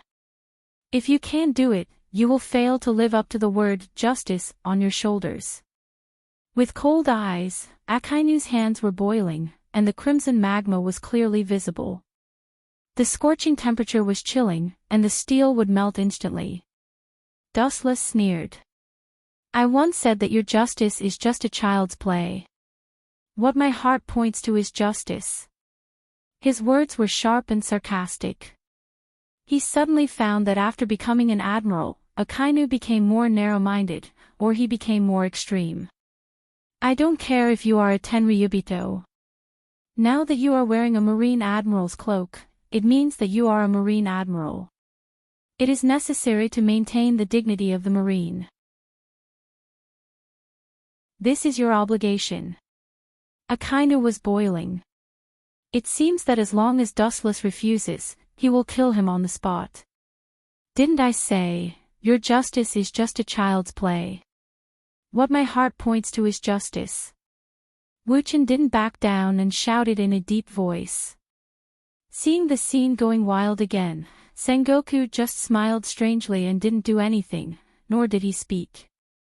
The deep smile on the corner of his mouth made people daydream. Kendo Red Lotus. The hot fist composed of lava came head-on. Seeing that Dustless didn't know what to do, Akainu was angry and took the lead. Staring at the oncoming red lava, which obviously condensed into the shape of a dog, Dustless laughed. Sakazuki, I finally understand why your nickname is Akainu. This ferocious red dog head is a perfect match for the dark-skinned Sakazuki, who likes to wear red clothes. The outside world calls Sakazuki a ferocious red hound. Hearing this, Borsellino's smiling face suddenly solidified, and he looked at Dustless with a little dissatisfaction. He always felt that Dustless's words were deliberately aimed at him. Doesn't this mean that Kizaru is equal to a yellow monkey? Akiji didn't care about the reputation of the nickname. It's just a name for pirates. Kazan never cared about it. Don't run. Seeing that Kazan didn't hide, Akainu said angrily. He launched an attack with all his strength, but Dustless didn't avoid it, as if it didn't exist, and turned a deaf ear to it. This is equivalent to indirectly slapping Akainu's face. How can he not do it? This kind of attack, there is no need to hide. Dustless smiled indifferently. His right hand suddenly condensed a shining light. Looking at it, under the sun, Dustless's whole arm was particularly dazzling, and his fist had turned black. Whiz! With a sharp whistling sound, Dustless's body disappeared, and only a fleeting afterimage could be seen, and he rushed straight toward Sakazuki. Boom! The air suddenly exploded, and the crimson hound condensed from magma in Akainu's hand burst instantly, like raindrops falling, splashing magma all over the ground. His body couldn't help but retreat a few steps. Congratulations on becoming a general, Sakazuki. However, your strength seems to be stuck at the lieutenant general level. You don't live up to your name, Dustless teased calmly. When his voice fell, his whole body suddenly entered the armament hockey state. It's good to use this guy to test the level of armament hockey. Dustless's body turned into a dark Iron Man, and even when he spoke, the sound of rolling steel came out of his teeth, and his momentum was no worse than Sakazuki's. This armament hockey attainment is good. Sitting next to Garp, Z nodded. Dustless's armament hockey made his eyes shine. It's true, when I reached his current level, it took twice as long as him. Garp heard this and nodded, feeling thousands of emotions. A new generation replaces the old, and it won't be long before they disappear in this sea of strong people.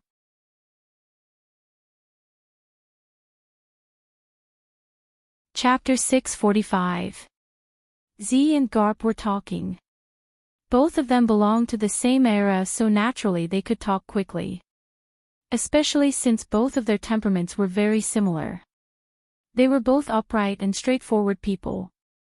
This is Sengoku's deliberate move.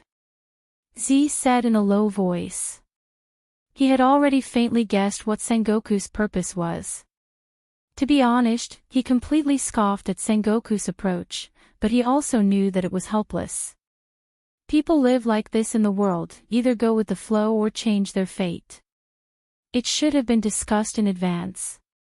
In short, based on the current situation, Sakazuki is indeed unsuitable for the position of Fleet Admiral in the future. I think Louis South and Sengoku are deliberately targeting Akainu. Garp concluded with a gleam in his eyes. Z also slightly nodded, he could see the strangeness in it. Although the means can't be seen, Sengoku was also forced to do this. Akainu is an extreme person. If he becomes the fleet admiral, maybe the marine really has no choice. Generally, after being promoted to admiral, the future fleet admiral will be determined in advance just in case. Although it is superfluous, it is not a rule passed down. When Sengoku stepped into the position of admiral, Sky planned to let Sengoku replace his position in the future. Akainu has the support of the Gorosei. It is almost certain that the fleet admiral will be his. Sengoku had to find another way. With this incident, he will attack Sakazuki's prestige. Although he is somewhat sorry, he can only do this. As for why Dustless agreed with Sengoku to plot against Sakazuki, the reason is that he doesn't want the future fleet admiral to become a dog of the Gorosei. So this time, the main force to attack Sakazuki is Dustless. He is the only suitable one. Boom, boom, boom, boom, boom, the battle of admiral level can be imagined. It is easy to see the mountains collapse and the sun and the moon lose their light. Dustless is fine. He is only using armament hockey to fight with Akainu. It is also a disguised exercise. As for Sakazuki, it is extremely exaggerated. The burning black smoke covered the sky. The dense black smoke even blocked half of the sky. The ground is also penetrated by the dark red lava. Sengoku frowned slightly when he saw this scene. He noticed the slight vibration of the ground. His observation hockey subconsciously opened, and groups of marine soldiers quickly came to support. Kazan. Hearing this, Akiji, who looked sleepy and lazy, opened his eyes and looked at Sengoku helplessly. After seeing his serious expression, he nodded. Iseon. Gigantic circular ice layers rose from the ground, the large icicles reaching up to 70 feet tall. The center of the battlefield between Dustless and Sakazuki was a forbidden zone, isolated from the world. Bang, bang, bang, every time the punches and kicks collided with each other, the air would explode. Every time the dull sound would be accompanied by a blazing wave of air, the air would emit white waves of air as if it was boiling. This was all thanks to Akainu. The power of the magma fruit should not be underestimated. Of course, Akainu himself also exerted its power to the extreme. Boom, boom, boom. With a loud bang, the air trembled violently. Both of them took a few steps back. It was obvious that Akainu was at a disadvantage. He retreated 5 or 6 meters in succession, while Dustless only took a few steps back. His dark face became more and more unsightly. This guy's attainment in armament hockey is so deep. Akainu's face was black and extremely ugly. In just a few breaths of time, hundreds of rounds of fierce confrontation have been exchanged. His magma fist did not cause much damage to Dustless, who was in armament hockey state. The battle scene was particularly fierce. Looking around, the ground has been replaced by lava, and the temperature has increased dozens of times in an instant. Conventional attacks can't hurt him, so Akainu stepped forward and almost instantly came in front of Dustless. His hand was burning with hot magma. Akainu. Boom, boom, boom, the ground suddenly trembled. Akainu, who suddenly attacked, covered Dustless's face with his powerful fist. The rolling magma will burst in an instant, swallowing the whole head of Dustless. Even if you don't die, you will be seriously injured. Akainu breathed a sigh of relief. When fighting an expert like Dustless, one had to be tense at all times, and the slightest carelessness would cause one to be consigned to eternal damnation. So highly concentrating one's mind was naturally strenuous. Ha! Before Akainu could take a few breaths, his thick arm was suddenly grabbed by a thin little hand. Akainu was shocked and did not hesitate to burst back. The seemingly weak little hand was connected to the foundation of the whole world. He could not retreat at all. Even if you don't die, you will be seriously injured. What do you think that kind of fragile fist can do, Sakazuki? Or, even after you are promoted to admiral, the level is still the same. Or, your justice is as fragile as this fist. Dustless's whole head was burning with flames. Even so, the contemptuous ridicule fell on Sakazuki's ears. Even the magma could not swallow Dustless. It was extremely strange. What goes around comes around. This time, it's my turn to fight back. His left arm tightly grasped Akainu's arm. Dustless slowly raised his right arm. The black light wrapped around his fist, under the illumination of the sun, was invincible. His pupils suddenly shrank. Akainu smelled an unprecedented danger and did not hesitate to burst out, armament hockey hardening. Coincidentally, the same dark skin as Dustless instantly spread all over his body. Boom boom boom, the tender iron fist roared mercilessly. Akainu's old face suddenly turned ugly, and immediately flew upside down like a cannonball, hitting a deep hole in Akiji's frozen isolation circle. Looking closely, Akainu's old face was crooked. This kid is good at hitting the face.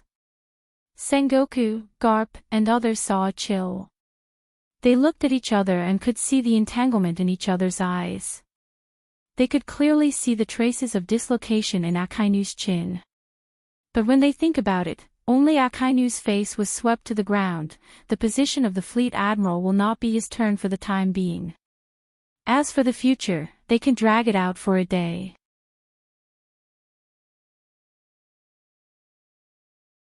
Chapter 646. Kizaru touched his chin and then looked at Dustless, who was exuding black light. His shoulders trembled and he instinctively took a step back. This guy punched Akainu's chin out of place. What does that mean? In the future, his masculine face would be ruined. To put it more simply, it is disfigurement. Akainu's mouth was full of blood stains. He climbed out of the ice cellar without changing his face. He touched his chin subconsciously and looked as usual. It's just a dislocation. He can recover later. After realizing that there was no problem, his eyes continued to stare firmly at Dustless. Justice, justice. Suddenly shocked, the words in his mouth stopped abruptly. Akainu suddenly realized that he couldn't speak clearly. Because Dustless's strength was too deadly, he couldn't speak clearly. Thinking of this, Akainu's mouth twitched fiercely, his lungs surged, and he almost spat out blood uncontrollably. His eyes suddenly flashed scarlet blood, and his killing intent soared. If his eyes could kill, Dustless would have become a bare skeleton at this moment. Wu Chen, who was being glared at, was helpless. Don't look at me like that. I didn't mean it. I thought your armament hockey could defend me, so I didn't hold back. I'm sorry. Dustless apologized seriously. Hearing this, Akainu still glared at him, and his face was particularly strange. The Marines around him wanted to laugh, but they didn't dare to laugh. They closed their mouths with difficulty. Their faces had turned red, and their shoulders were shaking uncontrollably. Obviously, it was extremely uncomfortable. If it weren't for the face of Admiral Akainu, they would have laughed out loud. No, don't apologize, I will take it back. Akainu said. In the end, his old face turned green, and he couldn't wait to give himself a big slap. When the sneak attack was successful, if he could avoid it, there wouldn't be such a tragedy. Really, then I'm really looking forward to it. Looking at Akainu, Dustless couldn't help laughing. The completely slanted mouth was really funny. Even if Dustless tried to suppress it, he still smiled, because Akainu's appearance was too funny. Hearing this, Akainu's body boiled more lava, and the scope was larger. The entire center of the battle was almost filled with lava everywhere. This is Akainu's ability, Magma Fruit. Its power is beyond imagination. Suddenly, countless dense and hot magma surged and condensed on Akainu's right arm. In an instant, it expanded dozens of times and condensed into a giant flame fist, exuding the power of destruction. Great fire breath. The giant flaming fist formed from lava whistled through the air with boundless power, exuding an aura that could destroy the heavens. It was enough to crush any living being that came into contact with it. Upon seeing this, the space beside Dustless twisted rapidly, and a small vortex appeared, and an ancient long blade emerged from it. I was wondering why I didn't see the first ghost blade when I went to Mariehwa last time. It turned out to be in his hands. Sengoku was surprised. Just at a glance, he recognized the first ghost blade in Dustless's hand. This powerful demon blade is world famous and has been in the hands of the Bald Gorosei, 5 Elder Stars. Does it even need to be said? He must have used some kind of underhanded method to get it. But then again, from the looks of it, this guy has successfully mastered the first-generation ghost blade. Garp exclaimed, his eyes widening. The legend of the first ghost blade has been spread in the world for a long time. Every time it appears, it is a world-class major disaster. This legendary blade has been kept by the Bald Gorosei, 5 Elder Stars. They didn't expect it to be in the hands of Dustless, and looking at his relaxed demeanor, it is obvious that he can easily control the evil nature of the first ghost blade. The power is good, and the characteristics of the magma fruit are vividly displayed. However, there is a saying that everything restrains each other. Maybe I am destined to be the one who restrains you. Dustless stared at the oncoming magma fist calmly. He was as motionless as a mountain, and deep in his eyelids, he maintained the indifference of an ancient well from beginning to end. The whole person was as quiet and tranquil as a statue, with a noble and elegant temperament. After a few breaths, Dustless's eyes suddenly widened, emitting a cold light. The first ghost blade in his hand was also unsheathed in an instant, and a blood-red cold light shot out, penetrating the incoming giant magma fist. Poochie! The sound of cloth being torn easily sounded. Looking up, they saw that the giant magma fist was close to Dustless, and it burst open in an instant. It was cut in half by the bloody slash. This kind of flashy trick can't touch my body, and the effect it has on me is minimal. If you want to use it to defeat me, it is tantamount to an ant shaking the sky. The light and indifferent voice resounded through the sky, accompanied by a roar. The first ghost blade returned to the scabbard. Looking at it, Dustless was stunned. Akainu disappeared strangely, leaving only the magma on the ground. His observation hockey was spread out, but he didn't even notice the existence of this guy. This guy, Dustless remained vigilant. He was not stupid enough to think that Akainu would stop halfway.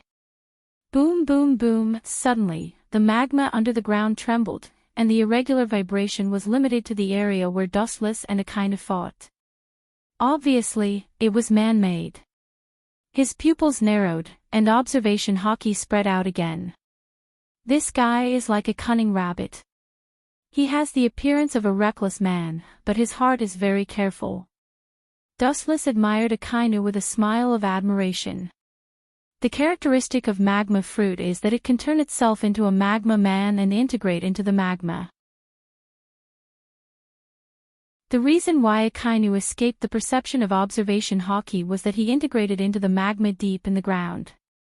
Most of the islands in the New World are composed of erupting magma, and Marine Headquarters is no exception. This guy knows how to use the magma deep in the ground to attack Dustless, and his power and grade have increased a lot.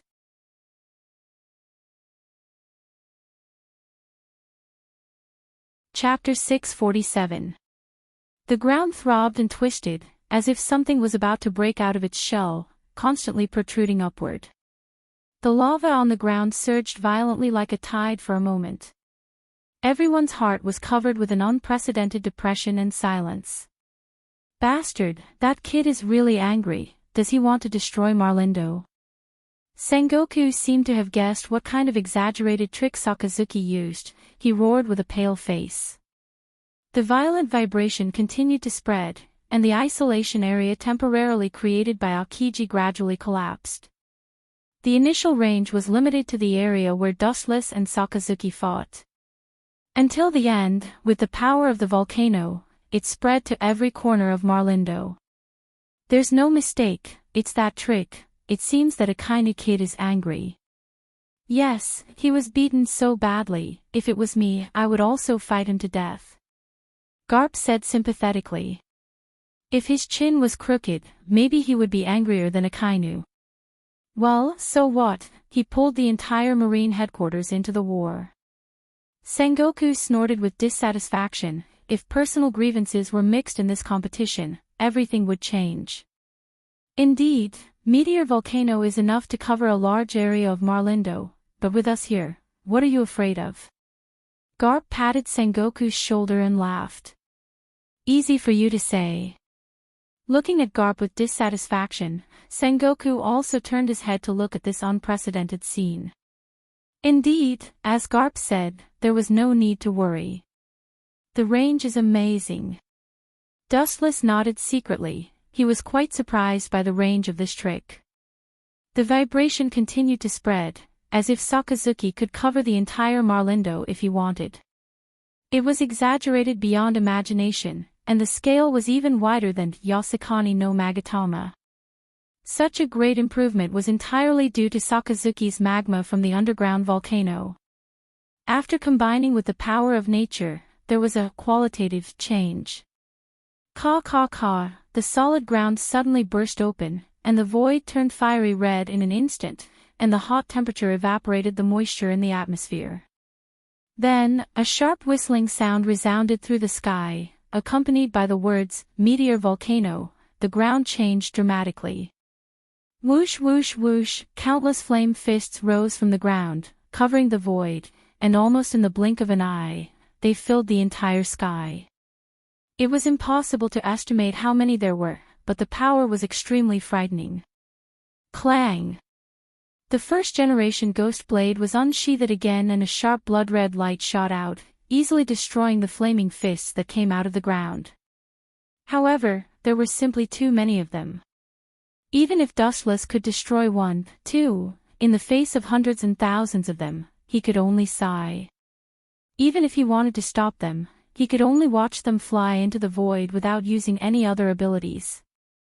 Countless flaming fists swept into the void and strangely disappeared. It was as if everything had ended and peace was restored. The boiling lava on the ground also stopped flowing. Everything came to an end. However, in the next second, the clear sky was thrown into chaos again. Looking up, countless flaming fists whizzed down. The densely packed area was enough to make one feel despair. The pressure from the huge magma fists was suffocating. Ah! Forcing me to use other abilities is a form of recognition for you, Sakazuki. You should be glad that I haven't used that ability more than a few times since I came to this world. Dustless lamented. Nonsense. I hope you can still be so calm when the countless magma fists hit you. Sakazuki glared at Dustless. In fact, he was looking forward to Dustless begging for mercy, but he was destined to be disappointed. Dustless didn't even look at him from beginning to end. His calm eyes stared at the descending magma fists. Countless magma fists. Do you think victory is in your hands, that you can easily defeat me? Don't have such a ridiculous idea. The greater the hope, the greater the disappointment. Dustless mercilessly attacked Sakazuki. However, Akainu maintained his arrogance at all times.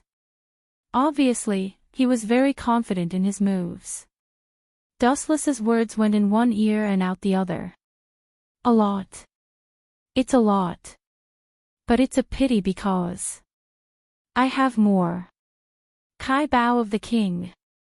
The void behind Dustless shook violently in an instant. Countless vortexes suddenly appeared. Then, as many as the stars in the sky, all kinds of weapons poked their heads out of these vortexes. The exquisite craftsmanship and the sharp radiance made it obvious that it was not an ordinary item. especially the exaggerated number of tens of thousands, as many as the grains of sand in the Ganges. It completely exceeded the concept of many. The entire sky was instantly dyed golden. How is this possible? What ability is this? The Marines led by Sengoku were stunned. Even Sakazuki was stunned as he stared at the divine weapons in the void. He wanted to count how many weapons there were, but he found that he couldn't count the exact number. One after another, a steady stream of weapons drilled out of the void. Tens of thousands. This dense number compared to the falling flame fist was obviously dwarfed. Akainu's meteor volcano was not worth mentioning. Whoosh whoosh whoosh, with a gentle wave of his hand, countless divine weapons rose into the air, rushing towards the lava fist that was descending from the sky. Boom boom boom, the silent void was able to explode, the weapons in the Kaibao of the king were destroyed and melted, but the same was true for the magma fist falling from the sky. The destroyed weapons were once again complacently replenished from the Kaibao of the king, and Akainu's meteor volcano was obviously not the same. It's over, Sakasuji. Don't ask for trouble. Looking at Akainu faintly, Dustless said bluntly, in human form, you and I may be evenly matched, but when I look down at you from the perspective of God, any resistance is a futile struggle.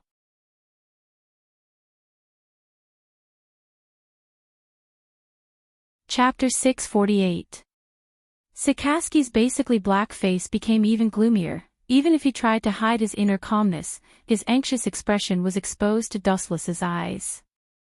The air was densely packed with all kinds of weapons, almost boundless, like a mountain. Sakazuki's breathing was dozens of times more difficult than usual. It seems that your justice is nothing more than this, Sakazuki. Dustless said calmly while holding back his inner smile. Akainu was covered in scarlet blood, and his chin was tilted by Dustless. The first impression he gave was that he was particularly miserable. In fact, this guy didn't suffer much damage, and Akainu's armament hockey has reached the realm of perfection, resisting most physical attacks. Over. It's still far from over. Staring at Dustless, Sakazuki shouted. He is the kind of person who is extremely extreme. As long as his combat power is still there, it is tantamount to a fool's dream to want him to give up his views, which is unrealistic. In other words, as long as he didn't die and still had a breath of life left in him, he would never stop. Insensible man. Raising his eyelids, Dustless said hopelessly. This kind of stubborn person, unless he can't stand up, it is impossible for him to give up. Sakazuki's stubbornness and fortitude are known to the world. Bring it on. With a snort, Sakazuki's fighting spirit soared. The moment his voice fell, a black shadow fell in front of him in the blink of an eye, dead water silent eyes without luster, looking at Sakazuki as indifferent as a corpse. How can his speed be so fast? Sakazuki couldn't help but exclaim, his face was incredulous. Dustless's strange movement just now seemed to ignore the distance. Looking at Akainu's shocked eyes, Dustless didn't choose to rush, just looked at him. Speed. What is speed? Speed is distance. Dustless's whisper sounded in Sakazuki's ear, with a wise tone. What do you think the definition of distance is, 1 meter or 10,000 meters? Or perhaps it's even further away. For Dustless's words, Akainu was at a loss. He was confused and didn't quite understand the meaning. Don't you understand? Everyone's definition of distance is actually different. The ends of the earth in your eyes, in my eyes, is just a snap of the finger. If I explain it this way, you should understand what it means. Whether it is a short meter or a distant 10,000 meters, the meaning is the same for Dustless. The distance between 1 meter and 10,000 meters is just a thought. Are you kidding me? Akainu roared with a fierce look. At the same time, a huge magma arm condensed on his right arm, and mercilessly blasted toward Wu Qin, who was close at hand. The expanding magma fist was enough to devour and destroy everything in the world. Fire breath. In the end, the winner is the winner, the winner is the winner, the winner, the winner, the loser, the winner, the winner, the winner, the winner, the winner, the winner. The winner was the king, and the loser was the bandit. This was a principle that had not changed since ancient times. After all, history was written by the victors. Boom, boom, boom, the splashing flames engulfed Dustless, and the whole person was wrapped in magma. This scene looked numb, and even with the defense of armament hockey, the surface of the skin would be seriously burned. Akainu's face was full of hope, his eyes were fierce, his right arm once again condensed boiling hot magma. This slight physical damage is far from enough to hurt Dustless, he must work harder. Fire breath. His arms condensed into giant magma fists, Sakazuki attacked mercilessly, the bursting magma swallowed Dustless layer by layer, the hot temperature is enough to melt steel. After dozens of times, Akainu was able to stop. Even with armament hockey defense, he will die. Seeing this, Akainu breathed a sigh of relief. His body with magma evaporated the sweat stains. The strength suppression brought by Dustless was like encountering the legendary natural enemy. It was a tricky situation. It's over. The powerful voice spread out, like a wave, fell into the ears of all the Marines present. Everyone nodded slightly. At this point, Akainu is indeed winning. It's over. It's really over, but unfortunately, the person who was defeated is called Sakazuki. The voice resounded through the endless void, full of rich magic, lingering in the sky for a long time. It didn't dissipate, it resounded in everyone's ears. Shinra Tensei. Boom. The thick magma wrapped around Dustless's body burst open, bounced off by a powerful force. The intact Dustless was exposed to everyone's ears. Impossible. Seeing this, Sakazuki's pupils dilated, he rubbed his eyes, thinking that he was old. Dustless didn't care about him, his palm covered the area where Sakazuki stood, a strange black hole appeared in his palm, revealing a strong gravitational force. Gravity is the natural enemy of all living and non-living things in nature. Bansho Tensei. Akainu's body flew over uncontrollably, he struggled hard, even if he gritted his teeth to stop his body, he couldn't do anything. Under the pull of gravity, the dominance of his entire body belongs to Dustless. Akainu himself can only play a small role, like a stone thrown into the sea. It only caused a short ripple, and was immediately forcibly pulled over by Dustless. After just a few breaths, Akainu fell in front of Dustless. The deep eye sockets turned rapidly, the darkness was gradually swallowed and replaced by blood red. Dustless's eye sockets changed dramatically, the mysterious eyes composed of pentagrams were clearly visible. It's useless to struggle, this time I will finish you completely, even if you are made of iron, I will put you to sleep. The pentagrams in the pupil of the eternal Manjikyu Sharingan twisted, like ripples on the calm sea. Akainu was swallowed and annihilated in an instant. Tsukuyumi.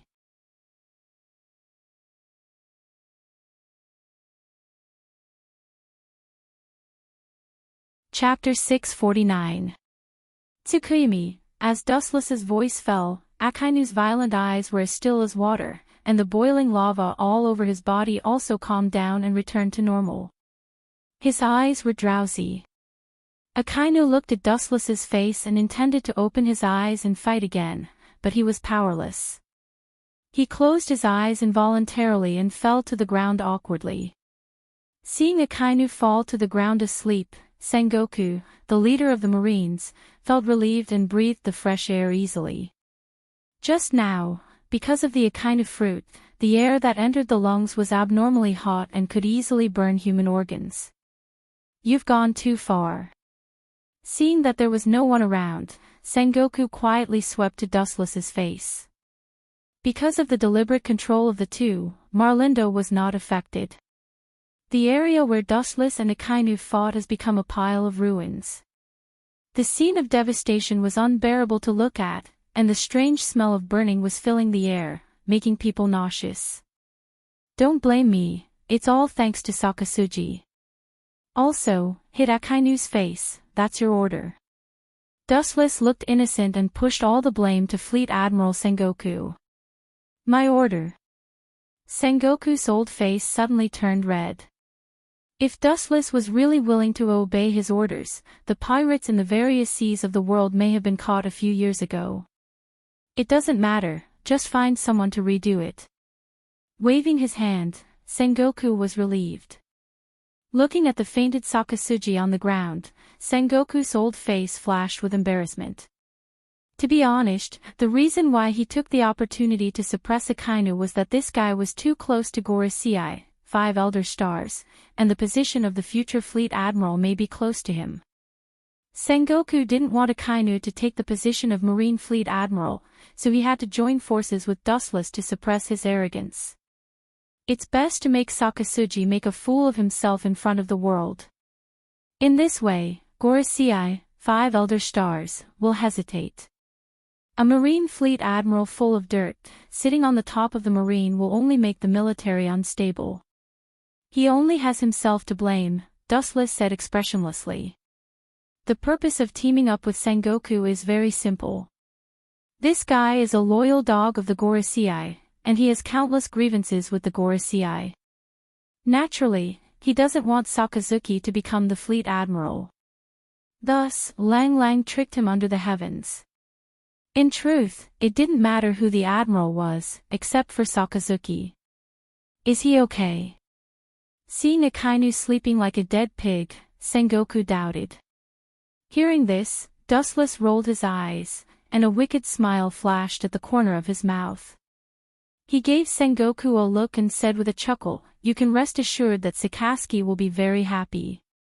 Seeing Dustless's cunning smile, Sengoku's cheeks were full of strangeness. He knew that Dustless must be up to no good. At the same time, he also faintly guessed what Dustless meant. Then he shook his head and was too lazy to say more. Anyway, it has nothing to do with him. The plan given to Dustless didn't say that Sakazuki would be like this. Time flies, 7 days of effort quietly slipped through the fingers. The appearance of the 3 admirals was an unprecedented disaster for the entire pirate group. Akainu was fine. He was exhausted by Dustless's Tsukimi and temporarily recuperated in the marine headquarters. As for Akiji and Kizaru, they were pulled by Sengoku as coolies to lead the fleet at hand to sweep the new world. A new broom sweeps clean, this is what it means. Countless great pirates were locked and impelled down forever. You bastard, I will not let you go. A pig-like howl resounded throughout the marine headquarters. Sakazuki angrily smashed open the door of the fleet admiral's office. His scarlet eyes stared at Dustless, his whole body emitting hot lava. Sakazuki, give me a distraction. The coldness on Sengoku's face disappeared in a flash, and he warned coldly, this is the first and last time, or you will get out of here immediately. Sengoku's tone was a little cold and murderous. This was his fleet admiral's office. Sakazuki's behavior didn't put him in his eyes at all. I'm sorry, this is my fault. Sakazuki's face stiffened as he realized his mistake and apologized solemnly. His huge fists were clenched with water stains, and his piercingly cold eyes were locked on Wuchin. His breathing increased several times in an instant, and his panting appearance was like a cow on the verge of despair. One could see the blue veins on his forehead. What the hell is going on? Sengoku frowned and asked. Akainu's character is irritable, but he can control his emotions. Especially in front of the fleet admiral, he is often depressed. He is a man of virtue. Few people know that he can curse people like today. Ah. Sakazuki, are you talking about me? I made you have wet dreams for 7 days in a row. You should thank me. I'm thinking about you. Dustless winked at Sakazuki. Hearing this, the old men, including Sengoku and Garp, showed a playful expression. Their eyes were empty and unfocused. They seemed to be thinking about how beautiful Sakazuki was. Seeing this, Sakazuki's old face collapsed. His whole face was twitching, and he was trembling with anger. His cold eyes were deeper and almost turned into a substantial murderous aura. What kind of scene he saw in Tsukuyomi's world could indeed be regarded as a wet dream. However, the objects were all strong, up to 10 meters tall, or even taller. Giant clan with thick chest and leg hair. What made Sakazuki vomit blood the most was that in Tsukuyomi's world, he couldn't resist dustless at all. He could only resign himself to being tortured by the group of giant clan women for 7 days in a row. It left a serious psychological barrier.